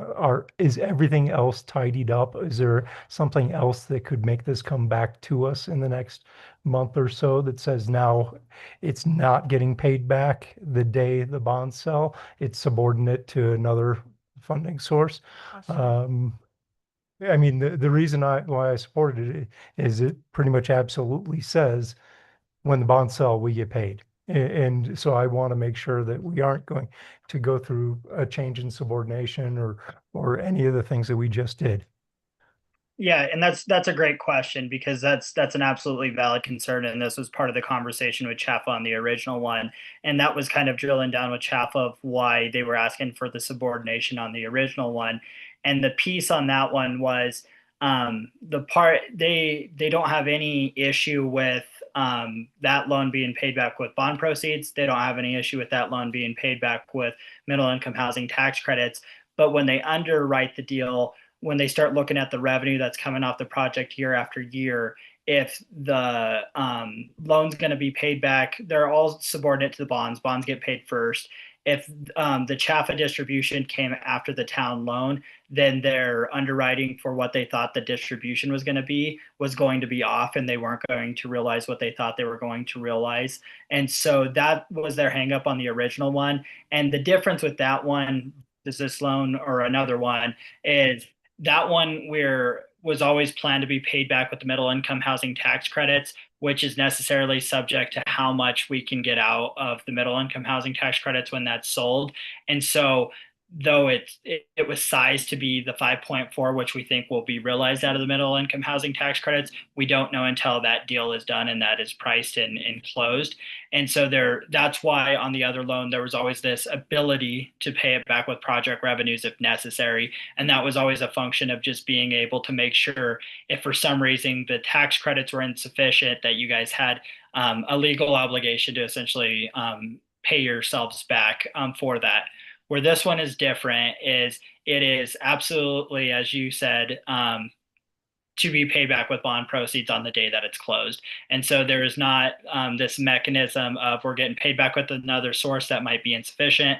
There's not this concept of you're going to be paid back with project revenues. What this is truly what we call a bond anticipation note. It is something that is an obligation that's issued before bonds are issued to be paid back with bond proceeds when it is issued. And so that's where it's different. And given how Traffa felt about the $5.4 million loan, and the fact that they were fine with it being paid with bond proceeds. They were fine with it being paid with the middle income housing tax credits because that doesn't affect their underwriting. This one's also of that same variety. The only difference is we don't have this potential issue of not having enough and needing project revenues to pay the difference. And so that's one of the differences between the two loans, and that's why the requirement is that this has to be paid back right away. And frankly, it would be a non-starter to have a conversation with Chaffa to subordinate this. And this has been something that when we were talking to him, earlier today, it has been communicated to him that we need funds and there's going to be additional interim funds, and this is what we're doing. And so we feel pretty good about where we are there. And I know Aaron and Matt have had additional conversations with Chaffa than we have. We haven't had as many conversations with them, but at least in our conversations, that seemed to be the issue with the other loan was never that you're going to pay it back with proceeds if they were available. It was always about this revenue stream on the ongoing basis if that was necessary. Just one, this is Lewis, just to follow up on Adam's question. So this is kind of a bridge loan to get us through to the point where we get the bonds issued and we get the money, right? Mhm. What if it takes longer than you expect? So you're estimating that this 3.3, actually the promissory note says 2 billion, but whatever it is, 3.3, how long is that? Are you factoring that to last? Is it going to take us through April or May, or what if we Matt what if we have the could same probably speak to conversation that in better. May and we're Cor- running out of money, right? Then we're Correct. in Yep. trouble. Yeah, I believe that this is supposed to take us, if we are able to close mid-April, I think this is sufficient. I think if we get to the payment and the next sort of invoicing date in April, I think and we haven't closed on the bonds, I think there would actually be additional funds needed at that point, but Matt might be able to speak to that better than I can since he's done those forecasts. Yeah, so just a conversation with Matt. This is supposed to get us through April for costs, and then hopefully through the middle of May if needed to. And my recommendation for this is there's a lot of issues with if you pause construction that are related to various grants and timelines that we have and just general costs. Construction's hard.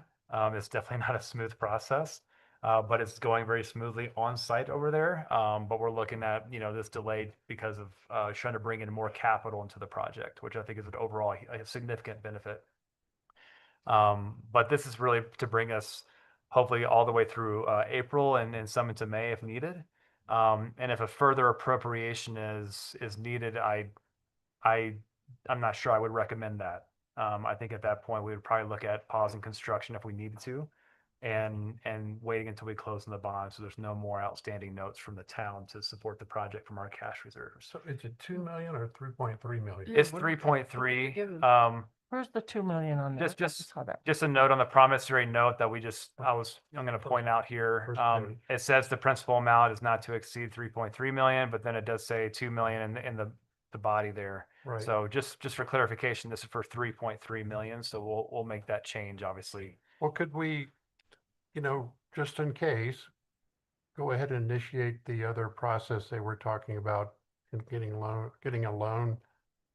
getting that rolling just in case we need to access additional capital. Because we don't want the project to stop, and we don't want to incur the cost of having to stop and then restart it, right? That's going to add Like a pre-approval, essentially. Yeah, that's what I'm thinking. pre-approval Pre-approval just for in May.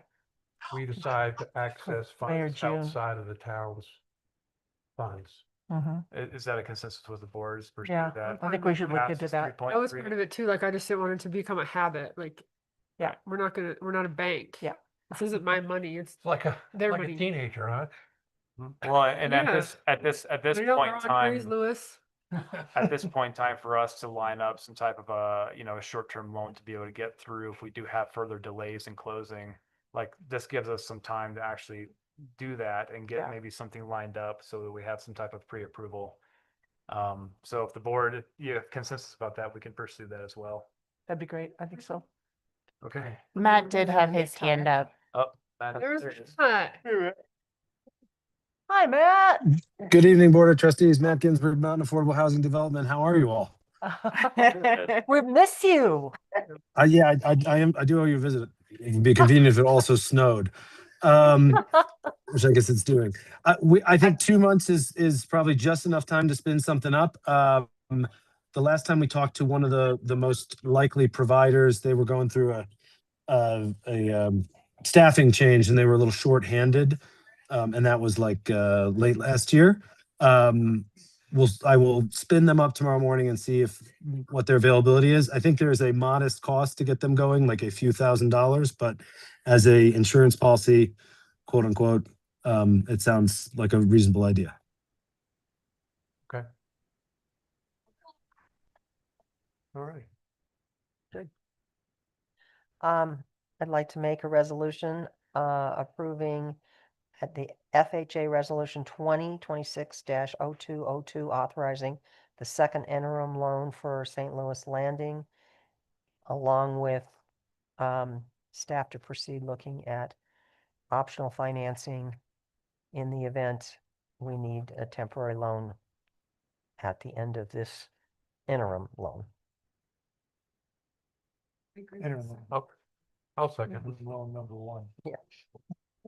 That's the motion that's on the table. So second. Further discussion. All in favor? Aye. Aye. Opposed? Again, because I don't like the first half, but I like the second. Sounds good. Well, Yeah, I like Yeah. that on. Gotcha. Okay. all right, we'll I move would back. like to make a motion to close the Fraser Housing Authority and reopen the town board meeting. I'll second. Any further discussion? All in favor? Aye. Any opposed? Okay. Yes, so we're back. We're gonna do discussion possible action. But before we jump in, oh wait, no, we're gonna go into resolution 2026-0202 Business Enhancement Grant Awards.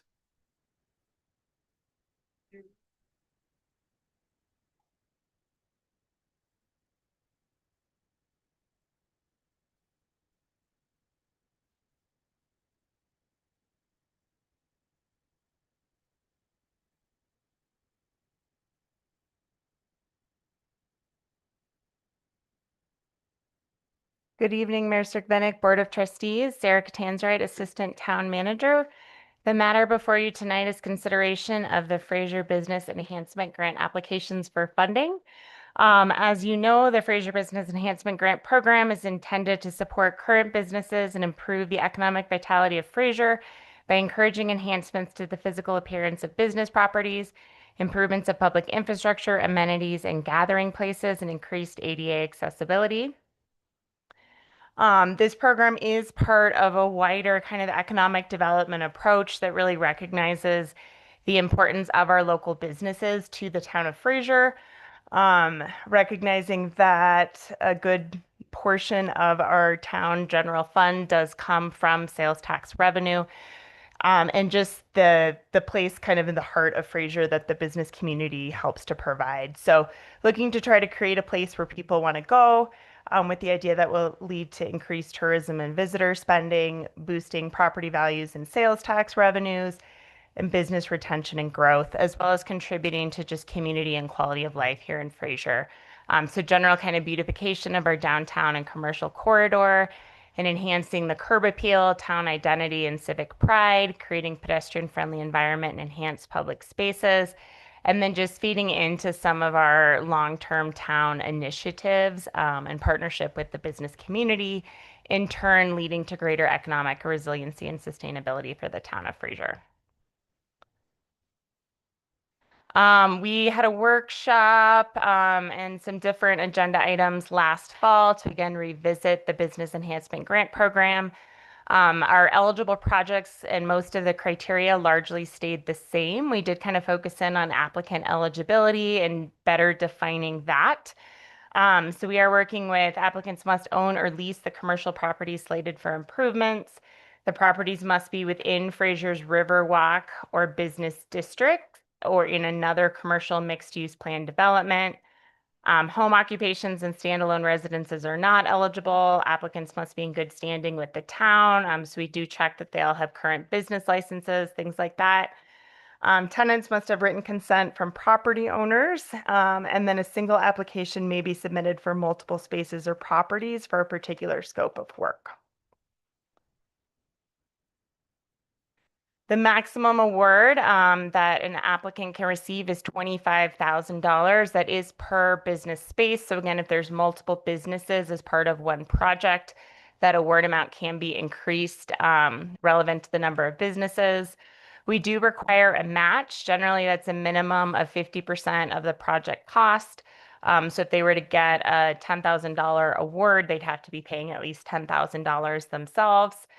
We did promote these Business Enhancement Grant Awards this year through the town website and social media, through the Downtown Development Authority, the Chamber of Commerce, and KFFR.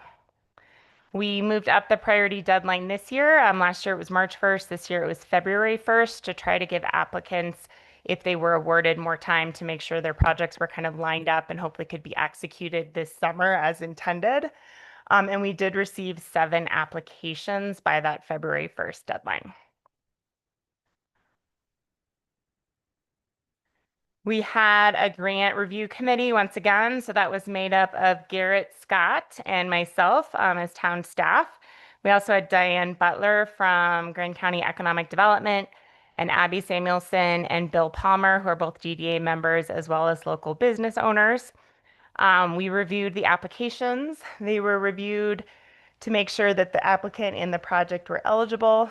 So again, based on the grant criteria and making sure they're in good standing with the town. We evaluated project readiness, whether or not applicants had formal estimates and plans, contractors lined up, things like that. Any permits that are needed, a lot of those permits we don't necessarily require at time of application, but they must receive those permits and approvals before they begin their work in order to later be able to receive the reimbursement. If they've received funding previously through the Business Enhancement Grant Program or other town economic incentives, making sure they were in compliance previously, the community benefit of the project, and then we also awarded a bonus if they were located kind of right on Highway 40 and would have that high visibility for the town and for traffic coming through. So the one business that is not listed here in terms of being recommended for approval was Black Tie Ski Rentals. They were requesting money for a mural last year when they redid their siting. They kind of left one wall available for a mural. But the Public Arts Committee is looking to provide them the commission from Mural Fest for the mural this year. So for that reason, we are not recommending them for funding, as the Public Arts Committee will provide the funding in the budget for that mural. The other applicants were all deemed to be eligible, so we did recommend them for funding. The Colorado Corn Dog and Burger Company did receive an award last year. It was a relatively small award. At the end, they got $3,103 to redo their wrap. They were rebranding from Colorado Corn Dog to Colorado Corn Dog and Burger Company. This year, they are looking to put in a window unit and serving tray. They say that the serving tray is failing and causing a safety hazard. So looking to replace that. So that award amount would be 50% of the cost at $2,265. Fraser Fuel LLC is looking to redo their pavers. They've become uneven, and they say that is a safety hazard that seems to be due to some drainage issues that they are looking to address. They would like to improve the lighting with LED energy efficient lighting and lighting that is dark sky compliant. And then also an electronic sign for it says gas station. I should have written car wash there. So that would be hung on the car wash. They have provided estimates that provide a range of costs. They don't have concrete estimates for all of those different items with the exception of the sign. But $25,000 as an award kind of fell right on the lower end of their range. Fraser Valley Arts, we discussed their sign earlier. They are looking for funding. Their request asked for a starting point of $18,425, going up to the cap of $25,000. So it would be 50% of the cost. The committee did recommend reserving that 25,000. Again, they'd only actually get reimbursed half of what they spend. But setting that money aside, Fraser Quick Stop requested money to repaint the siding and the roof. So that is the gas station building right there at the Shell. Half of their project cost would be an award amount of $15,085. Winter Park Fly Fisher is looking to replace their electronic sign, which I never previously noticed, but now duly note every time I drive by that it is broken. So they would like to update that. I did speak to them about making sure the sign was dark sky compliant, and they're looking to work with Lunsford Signs, and there is the ability to do that. And then the Xerox 40 LLC is the post office building. They are looking to completely renovate the facade of the building. I think this is a project that everybody agrees is long overdue. They did request $75,000 based on having the post office, Winter Park, and Fraser Tire and Auto, as well as the Verizon Tower in that building complex. The committee recommended providing $50,000 based on the post office and the Winter Park Fraser Tire and Auto being two businesses that were kind of physically locating that space. So that does lead to a total award amount of $124,850. This does mean that if all these awards are approved and utilized, we would not be coming back multiple times with additional business enhancement grant request because that money would be spent at this one time with the priority deadline. Right. With the exception of Colorado Corn Dog and Burger Company, these all are new applicants to the Fraser Business Enhancement Grants. So I'm happy to answer any questions. I think we have at least a couple of the applicants here as well, if you have any questions for them. I have a question. So last year we had at least one business that I'm aware of that did not spend their money. Yep. So does that just, they get to spend it this year, or how did that work? So businesses are required to spend the money this year unless they formally request and are granted an extension. We did actually have a number of projects that requested an extension last year that have through this year to complete their work. And I believe we've provided October as a deadline to complete the work and submit all the paperwork for reimbursement. The Holiday Inn last year ended up foregoing their award. They did not move forward. Grandkids Learning Center completed part of it, but weren't able to line up a partner, so they are rolling their project into this year. Fraser Valley Distilling rolled into this year, Moose and Merchant as well, since there were delays with them being able to occupy, well, to purchase the building and move into that space. Fraser River Beer Co., and then the Cupkey building that's across from the Shell there on Eisenhower moved theirs over to this year as well. And then Fraser Valley Center, we required a site plan and they kind of got delayed with working with their architect to get all that together. And so they are hoping to complete that project this spring. Roughly, is that 50% of our grants last year, or is that? It was a good number. I mean, do you think moving it up by a month is going to help? Or? We'll see, hopefully. Yeah, that's the intention. And again, we tried to judge project readiness. We know how difficult it can be to get work done in the county. Some of those applicants that, I mean, we did a couple of things to address this, like Moose and Merchant wouldn't have been eligible this year, given that they didn't yet own or have a lease on that building. Again, that was a delay outside of their control, but this time around, we'd tell them, you know, nicely to come back. So we are hoping that moving it up a month helps. We're evaluating the need for permits and things like this. A lot of the applicants that didn't complete their projects last year were also applicants that came in later in the year. So we're hoping that these folks have their ducks in a row and will commit to providing them. So we're not enforcing that apparently. Do we change it? We can, but again, what was the requirement was they had to formally request an extension and be granted, and we did They did follow that process. They were told they could have it once. Yeah. What if we decide about approving businesses for subsequent years?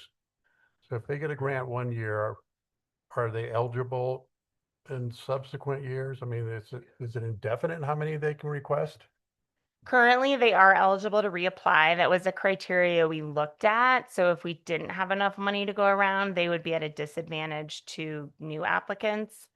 And when we scored them, we looked at if they had applied previously, and then if they had, if they were compliant and had, turned in everything they were supposed to, completed their project in a timely fashion.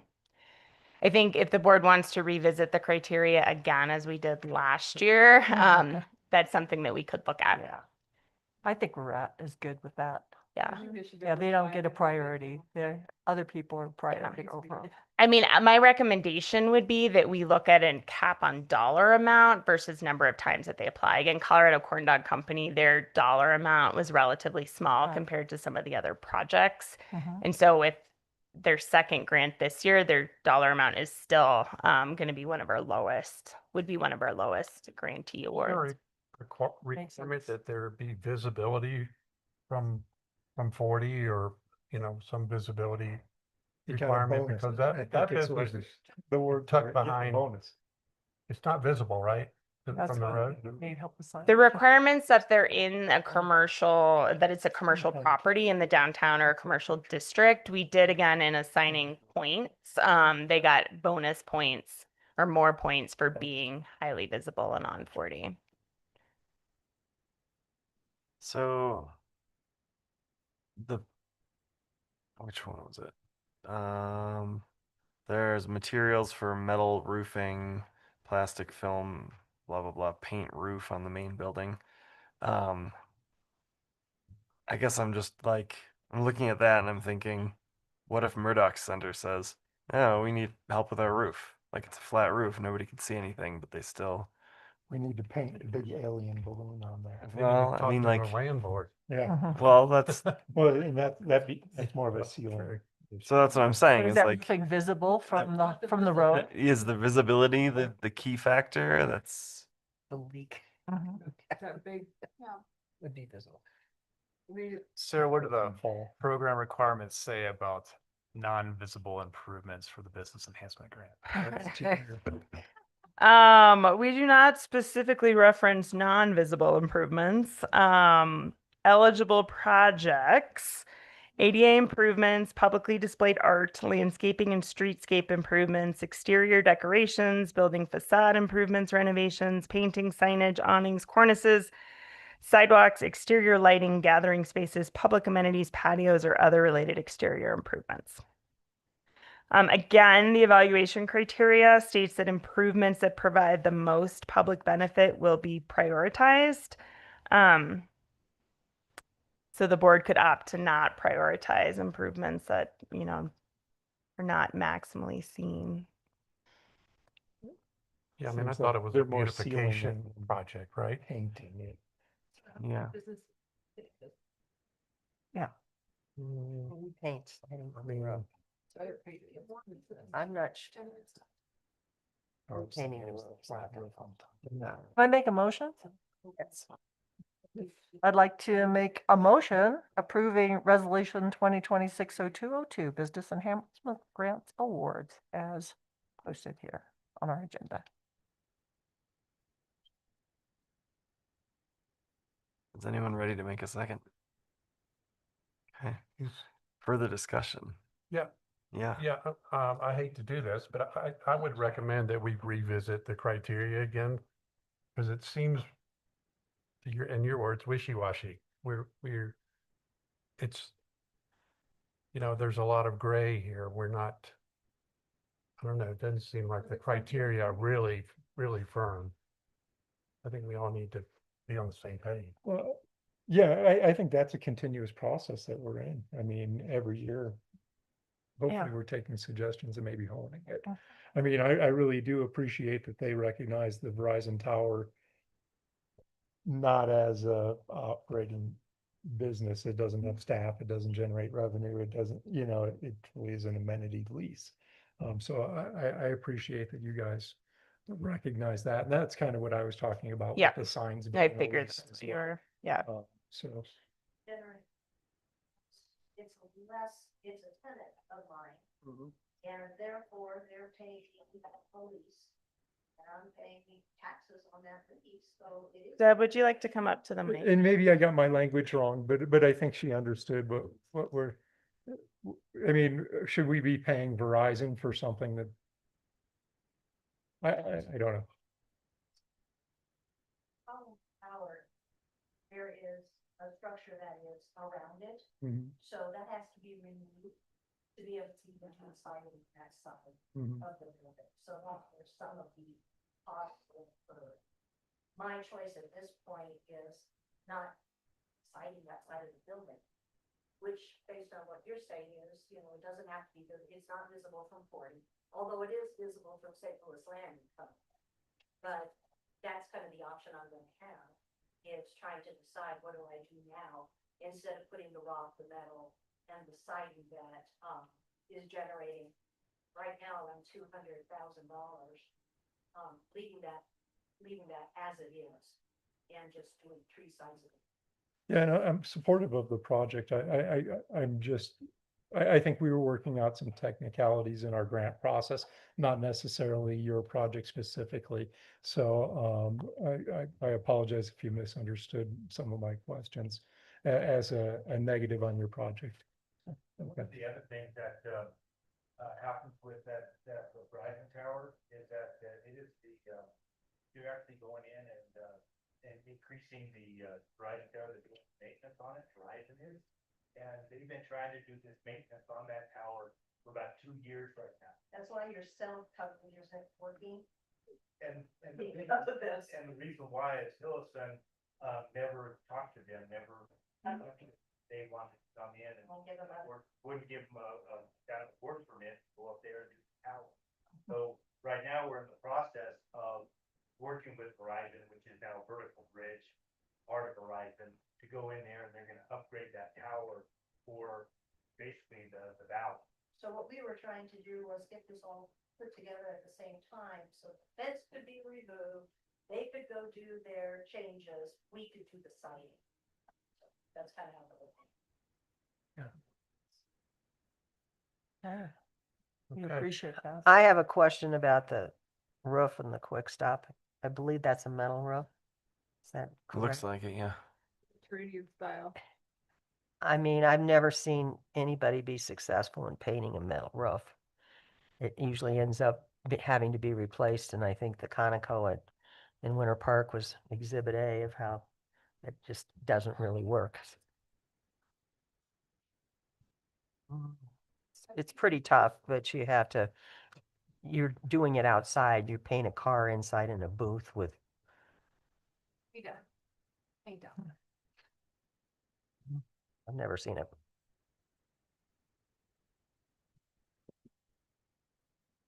There's a motion on the floor. Motion on the table. Is there any more? You second? Second. JD? Yeah, we're Yeah, still, we're let's do in further further discussion. Yeah. So, anything else? Lively discussion. Okay. All in favor? Aye. Aye. Any opposed?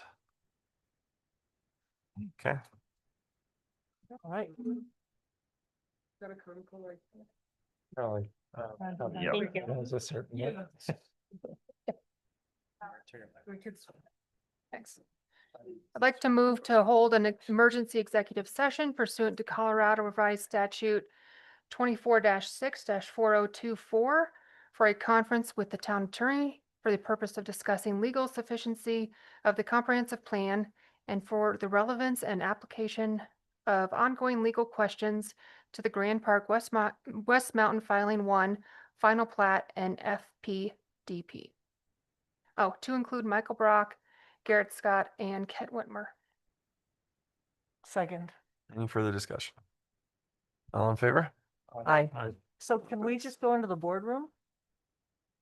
It's the I think they can hear us, Yeah, can't they? if we go just go in the boardroom for a session, and then maybe you could put on some music. Awesome. Sure. Okay.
We are ready to get back into the board meeting. We are at Resolution 2026-0203, approving Grand Park West Mountain Filing 1, final plat and FPDP. Garrett.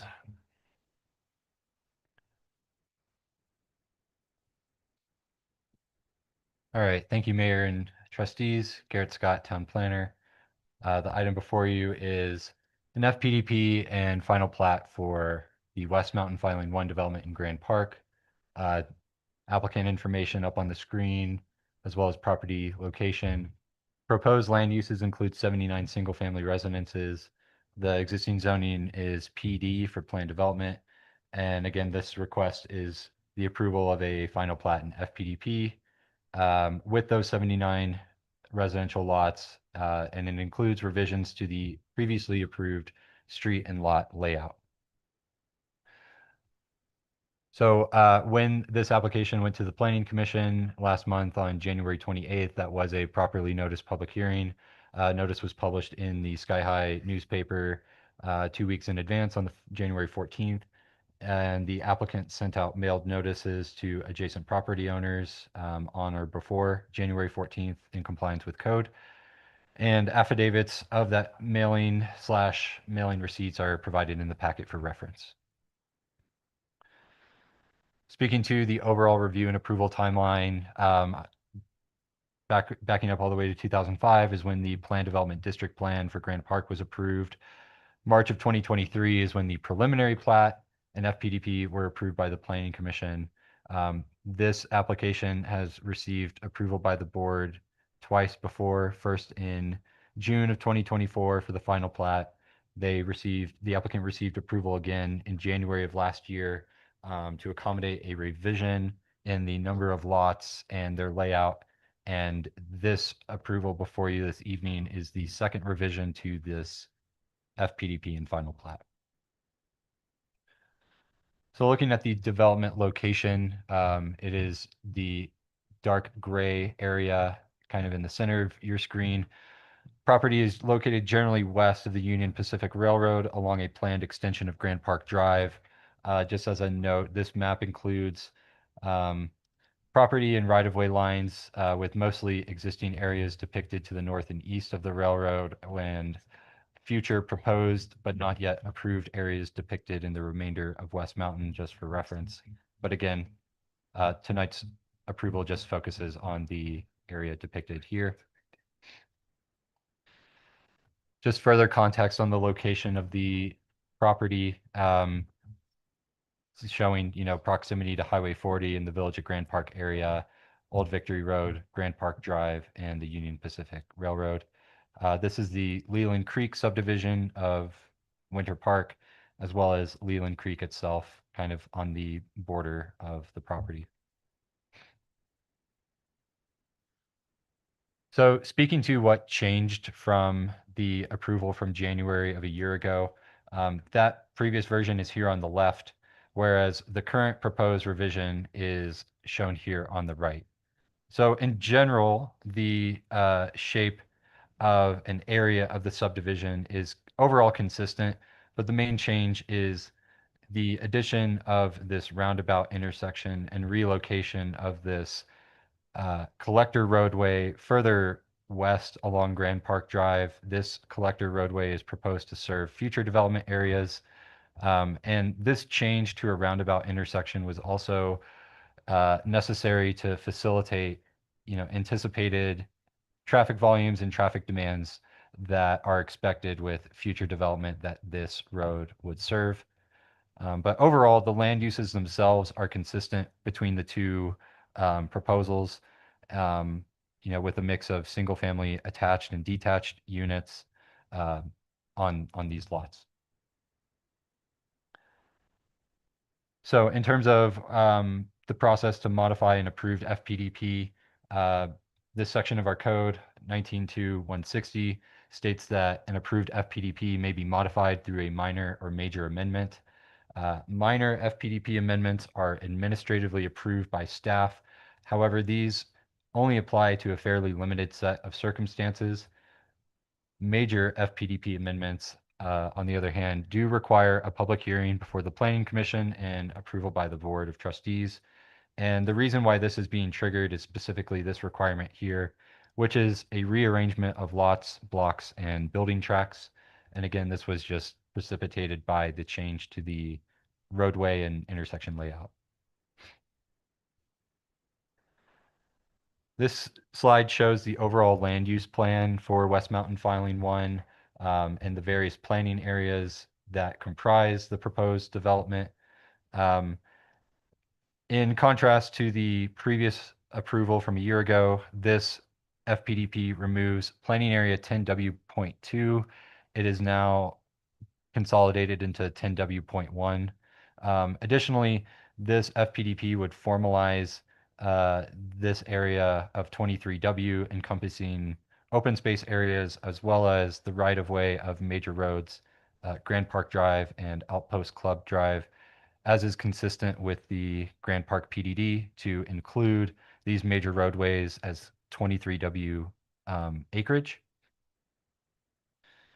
And again, this is just highlighting the total number of units in 10W.1 and 11W total to 79, which matches the previous approval.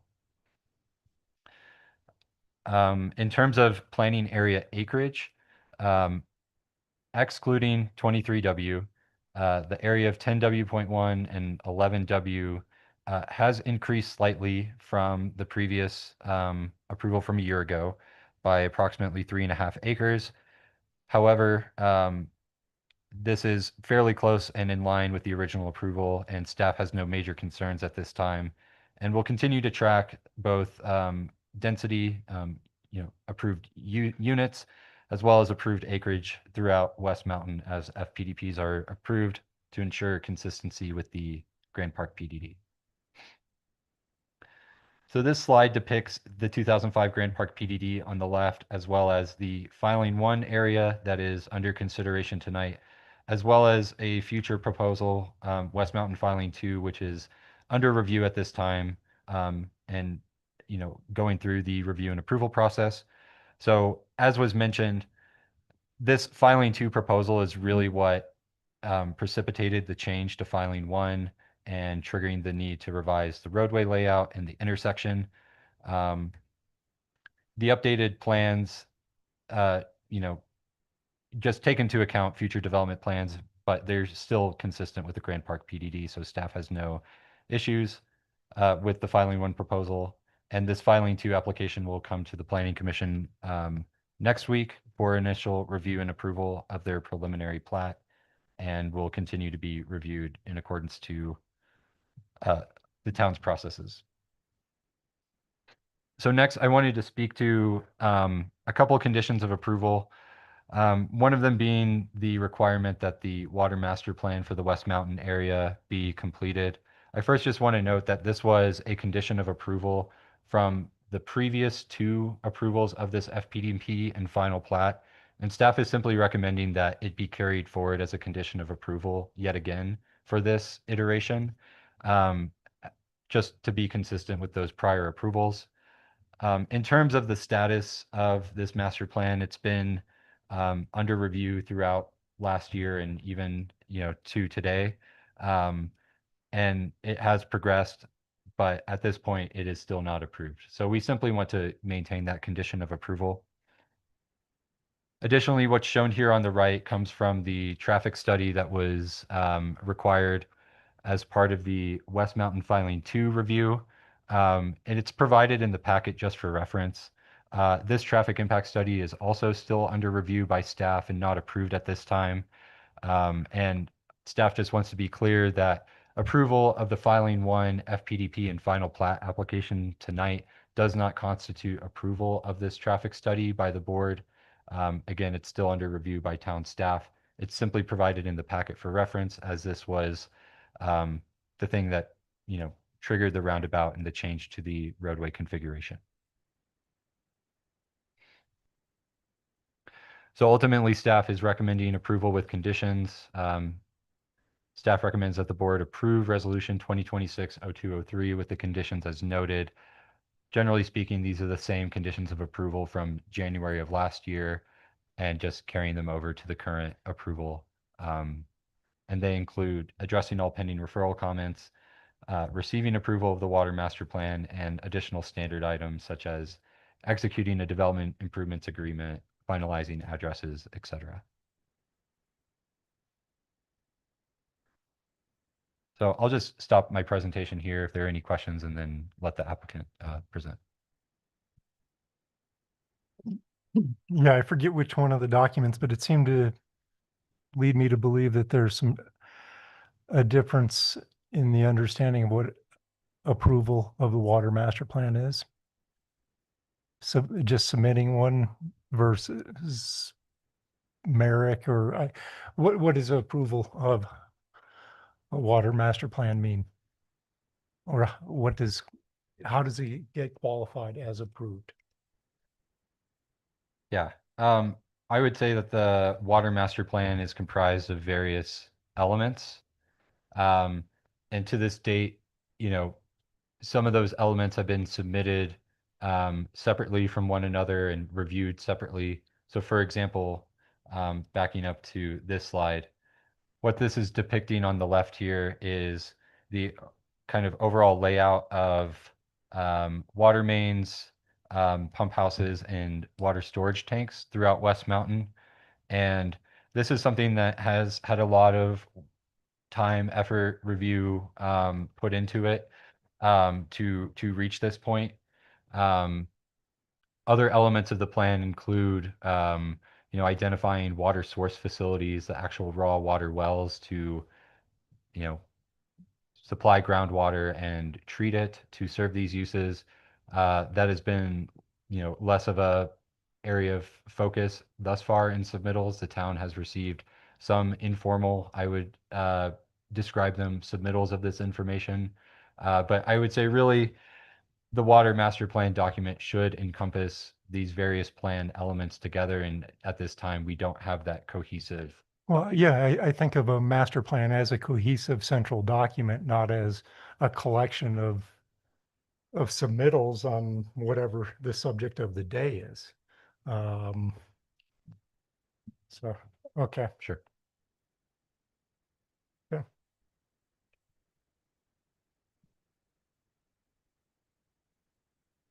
Other questions before we have the applicant? There's more stuff. Yeah. I have a helper. Apologize. He's just sitting in the car for a long time. Layla Rosales, Terracina Design. I have a presentation. I don't know that I need to share it with you tonight. I think you're aware of what we're doing and why we're doing it. And Garrett did a good job. We don't have any issues with the conditions at this point in time. We did submit the water construction plans for the master water report, which we got comments back on last week. We plan to resubmit those yet this week along with the report. So we'll be able to get everything back into staff on that piece yet this week. So we are working on it. It's just taking time. Things are big. Do you have any questions? I'm happy to answer them, but let's keep this short and sweet because it's So at first I was concerned about on the roundabout, I understand the need for it. Mhm. It looked like this, if there were another intersection going towards Meeting Creek, that was right in the wetlands. But on that last photo that they saw there, it looked like it was just a three-way access.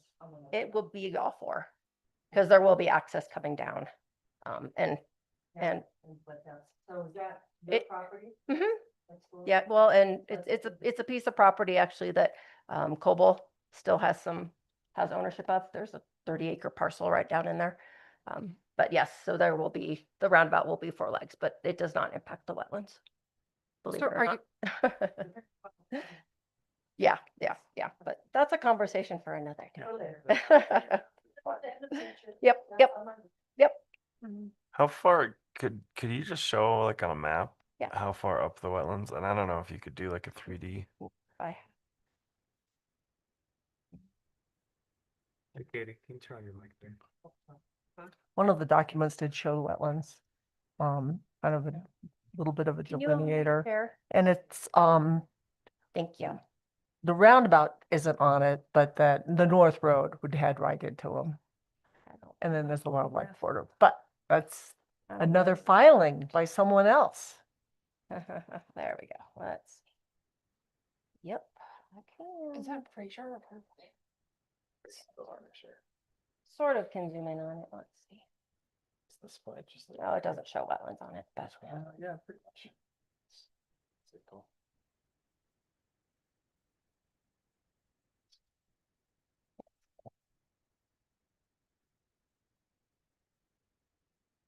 useful. Let's see if I've got a map that will work.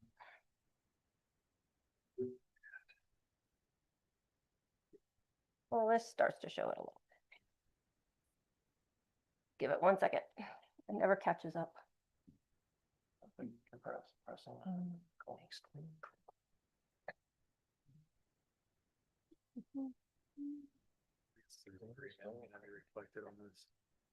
Instant technology.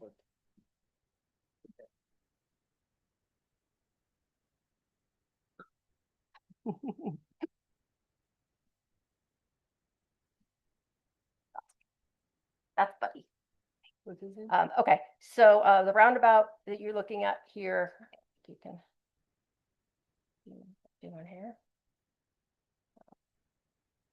So roundabout here, Leland Creek is actually here. Kind of see Leland Creek that kind of goes this way. Okay. So it will kind of go in and out around there. So Leland Creek. Leland Creek is the red line? No. Yeah, Leland Creek is the red line that's on the left. And then you've got to see the line coming off about. Yeah, so it's further away than you would think it is. Yeah. Yeah.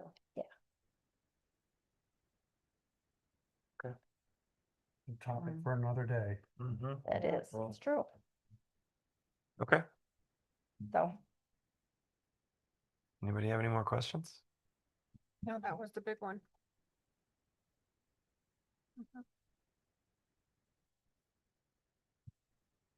Make a motion. I'll make a motion to approve resolution 2026-0203, approving a final plat and final plan development plan for residential development known as Grand Park West, Mountain Filing Number 1, planning areas 10W and 11W. Second. Any further discussion? All in favor? Aye. Opposed? Okay, Thanks. thanks. You're welcome. Okay. Last on the list before updates, ordinance 532, adoption of the Fraser Forward Comprehensive Plan. Garrett. Thank you, Mayor and Trustees. Garrett Scott, Town Planner. So following up from our workshop 2 weeks ago, reviewing and discussing the comprehensive plan with you all, staff has now prepared an ordinance that, if approved, would formally adopt our comprehensive plan and reach the conclusion of our long-awaited update to our comprehensive plan. Based on the conditions of approval provided by the Planning Commission in January, I just wanted to speak to those two items. One of them was a review by our town attorney to confirm that the comprehensive plan meets all applicable state statutes. After a review of the plan by our town attorney, town staff and our attorney are highly confident that it does meet all applicable state statutes that are required for comprehensive plans. The second item that was a condition of approval or part of the Planning Commission's recommendation was to review or revise the future land use maps as shown here. So what's currently on the screen is from the version of the plan from January 23rd. This is the version of the plan that was presented to you all on February 4th in our workshop. Just as a reminder, these show areas that are zoned planned development, both in Grand Park and Rendezvous, that do not have a final plan development plan or FPDP approved with this hatched diagonal overlay. Underneath what is being shown is the land use and zoning framework for the Rendezvous and Grand Park PDs as documented in the approved plan development district plans for these developments. So that is what these maps were meant to depict. We received public comment that expressed opposition or I guess resistance to this being depicted. So staff provided another option, which is to simply show these areas within PD zones that do not have an approved FPDP with a hatched overlay as well as the color gray, so that it's not signifying any specific land use as noted in the table, residential, commercial, or mixed use. It is simply noted as planned development. And the text in the comprehensive plan simply notes that these areas will be evaluated in conjunction with review of the annexation agreements, plan development district plans, and other applicable policies that govern land use in these areas.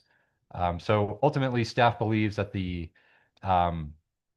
purpose or intention or interpretation of these two maps is effectively the same, but the uniform gray color as is proposed on these figures just helps visually show, I guess, more ambiguity or flexibility on the part of future land use in these areas, as opposed to relying on the underlying approved PDDs, which again will still be used to evaluate FPDPs as they are now and into the future. So, so at this time, just simply seeking direction from the board on which version of the future land use maps they would like included in the plan, and staff can simply make that change as part of the adoption motion if the board chooses.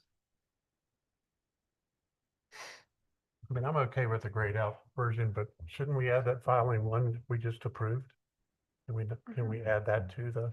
Yes, so staff, anticipates updating these future land use maps at least annually, if not more frequently.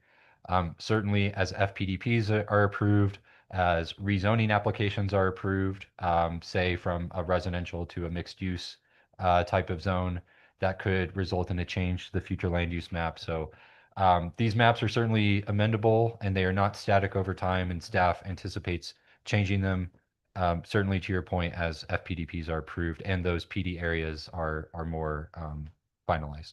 Okay. I am concerned if you do the grayed out version that you lose a lot of history that has gone on and it was agreed to in the 2003 annexation agreement, the 2005 FPDP.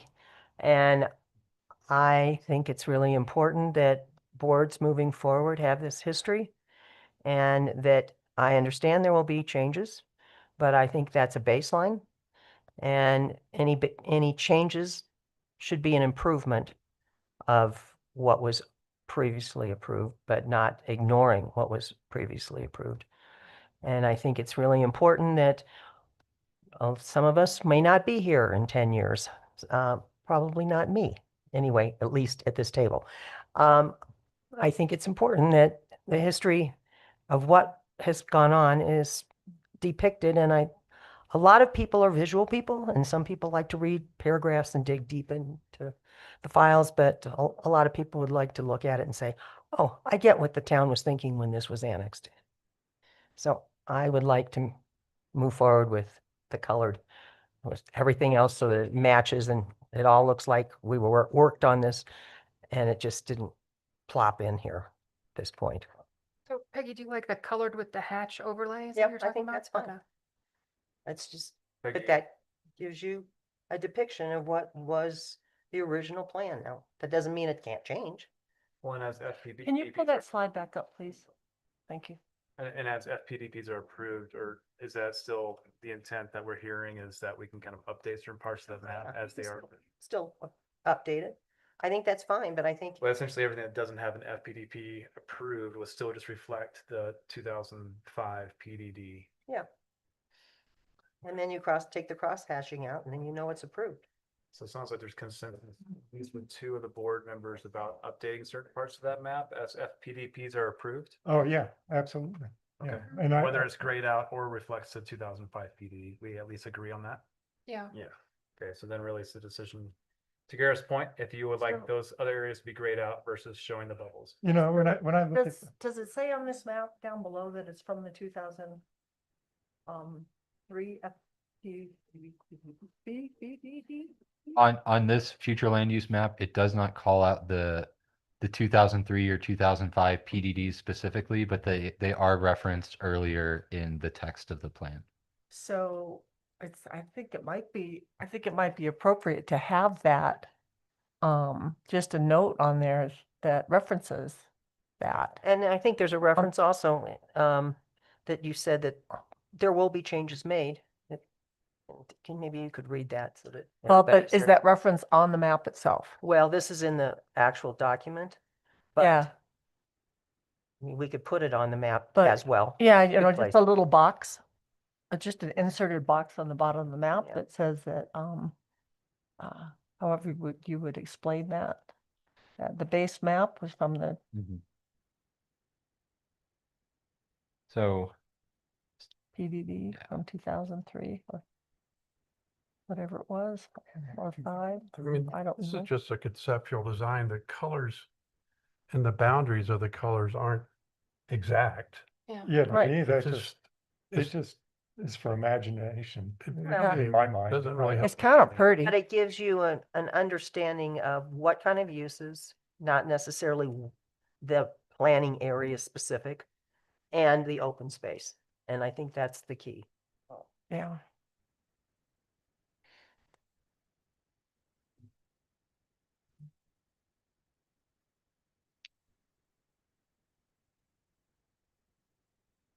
So we could add the following note, just like a asterisk here and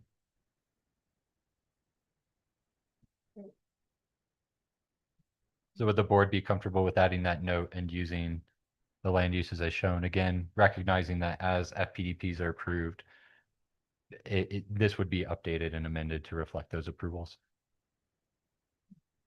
And wasn't there some specific language in there that you cited the other day that really called out the knowledge that we understand that there will be changes? Yes. On page 161?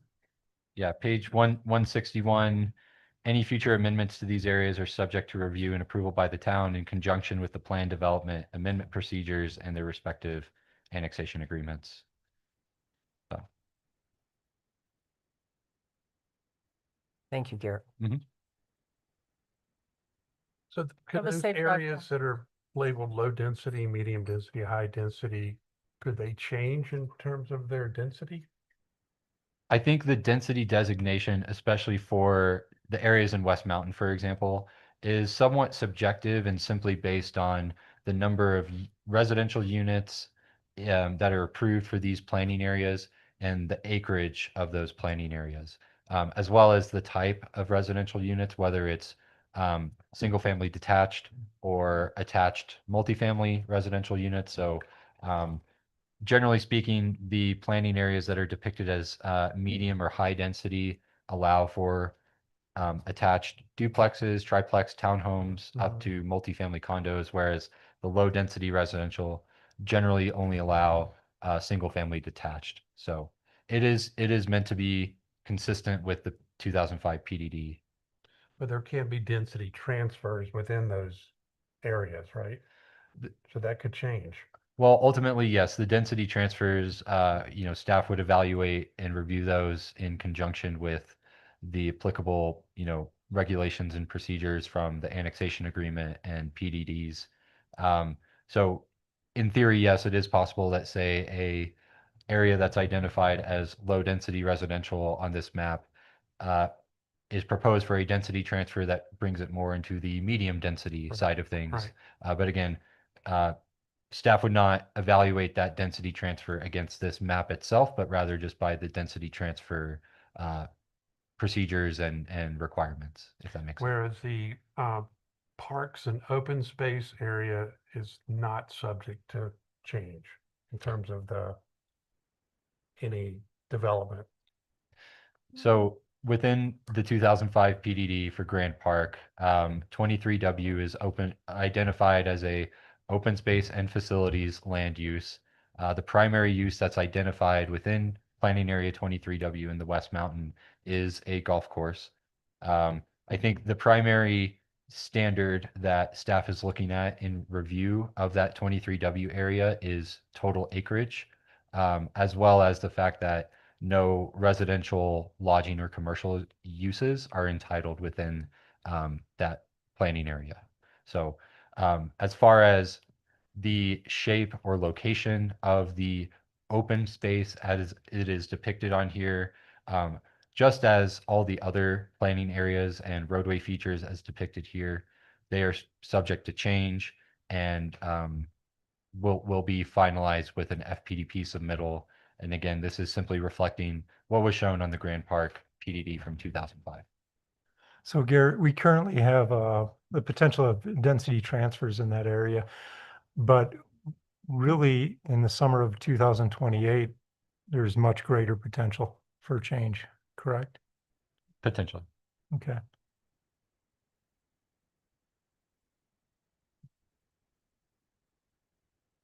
What does the asterisk say again? The clubhouse location. Underlying land uses. Oh, that. You could add a sentence that says subject to change based on Hmm. FPDP approvals.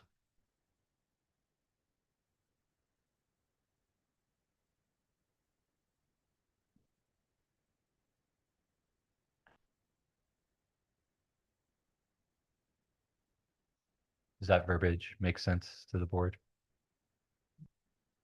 What do you guys think? Yeah, I think so. Okay. Okay, yeah.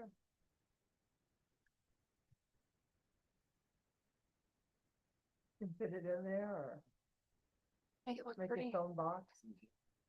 Yes, staff will work to make this look nicer. But if the board is okay with this language, then I believe we could move forward with adoption of the ordinance, and staff will just make these changes and then publish the document on our website.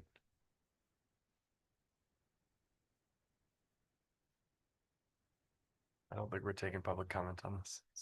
So, Oh. you want a motion? Yeah. I'd like to make a motion to approve ordinance 532, series 2026, an ordinance approving and adopting the Fraser Forward Comprehensive Master Plan for the town of Fraser and such additional territory as included therein as authorized by the Colorado Revised Statutes as amended, specifically Title 31, Article 23, Part 2, as amended with the language we just added And with the map. and with the map showing the actual areas that is cross-dashed with the colors, not the grayed out. So, We don't have to. Second? Any further discussion? All in favor? Aye. Aye. Any opposed? All right, thanks. Okay. Updates? All right, updates. Violation of our constitution at this point, so we're not. You are. Okay. Mention the document. Good night, panel. Updates, please. Article 15 and Article 25. So we've got some good updates. Would you like to share? Lori kind of stole my thunder earlier, but we did receive an additional $350,000 in grant funding from Strong Communities towards the St. Louis Landing infrastructure. And then separately wanted to let you know that Trout Unlimited has been working with Learning by Doing, and they are going to take the lead on the Safeway Bend project that John Ewert presented on back in January at our board meeting. So they are going to hopefully be seeking funding from OLRT in this spring round that's coming up of grant application cycles. So we'll likely have something in terms of a letter of support for that in a future board meeting agenda. Great. Sarah, that grant, is that for infrastructure we've already put in or future infrastructure? Or what is that It's exactly? infrastructure that hasn't yet gone in. Okay. So they had a bit of money left in the pot because another project had pulled out, and so we applied for that funding and got an additional So $350,000. will that go towards the third building? No, the it has next to go phase? towards horizontal infrastructure. So it's the The next- streetscape work that still has to Okay. happen. trying to remember exactly what's in strong communities. It's largely road and streetscape Got it. infrastructure and some planned investment fees. Okay, thanks. Yeah. And then lastly, we'll have a more formal update on this. I believe it's one of our meetings in March, but we've been working with both Amtrak and CDOT on improvement and support for the transit center hub. So we're working with Amtrak to hopefully have them help assist with some of the ADA improvements that are needed. And then CDOT had some planning money available to work with a consultant that they already have a contract with. So they had about $25,000 that can go towards kind of last mile planning. And so we are looking to kick that off if the weather cooperates next Wednesday. They're going to come out and just kind of do a walking tour around that transit area and look at things like sidewalk connections and multimodal transportation connections. And then we can work with them to actually develop a scope to tap into some other funding they have, again, with this contract with this consultant to do some station and station area planning and kind of look at some more long-term options and do community engagement. So we're going to have CDOT come to a board meeting and talk a bit more about that and what that can look like. But I think it's a great opportunity. It's money that's available now. We don't have to wait for it. There's no grant requirements. We don't have to do grant reporting or grant applications. So it kind of was just a nice opportunity that we have fallen into with CDOT. So would it take much for us to take her sign off of the brick standards? And just put like future transit building or just Yeah, down? maybe put something over it, yeah. Yeah, we've been Like poking just- around with that idea. Okay. Yeah. Yeah, I don't know if we'll know better if we have to move those, but they kind of fit with the new sign recommendations for wayfinding. The pillars a little bit could be worked with, I don't know. But anyway, I think it'd be good to pull her sign down. Yeah, fair enough. Yeah, just to get it pulled down. Okay. Yeah, we can look at that. Yeah, so people aren't confused. They come to town and they're like, great. We're gonna take a dog. Gotta take a dog to the vet. What? There's $50. Any other updates? Staff? I move to adjourn. Second. Any further discussion? All in favor? I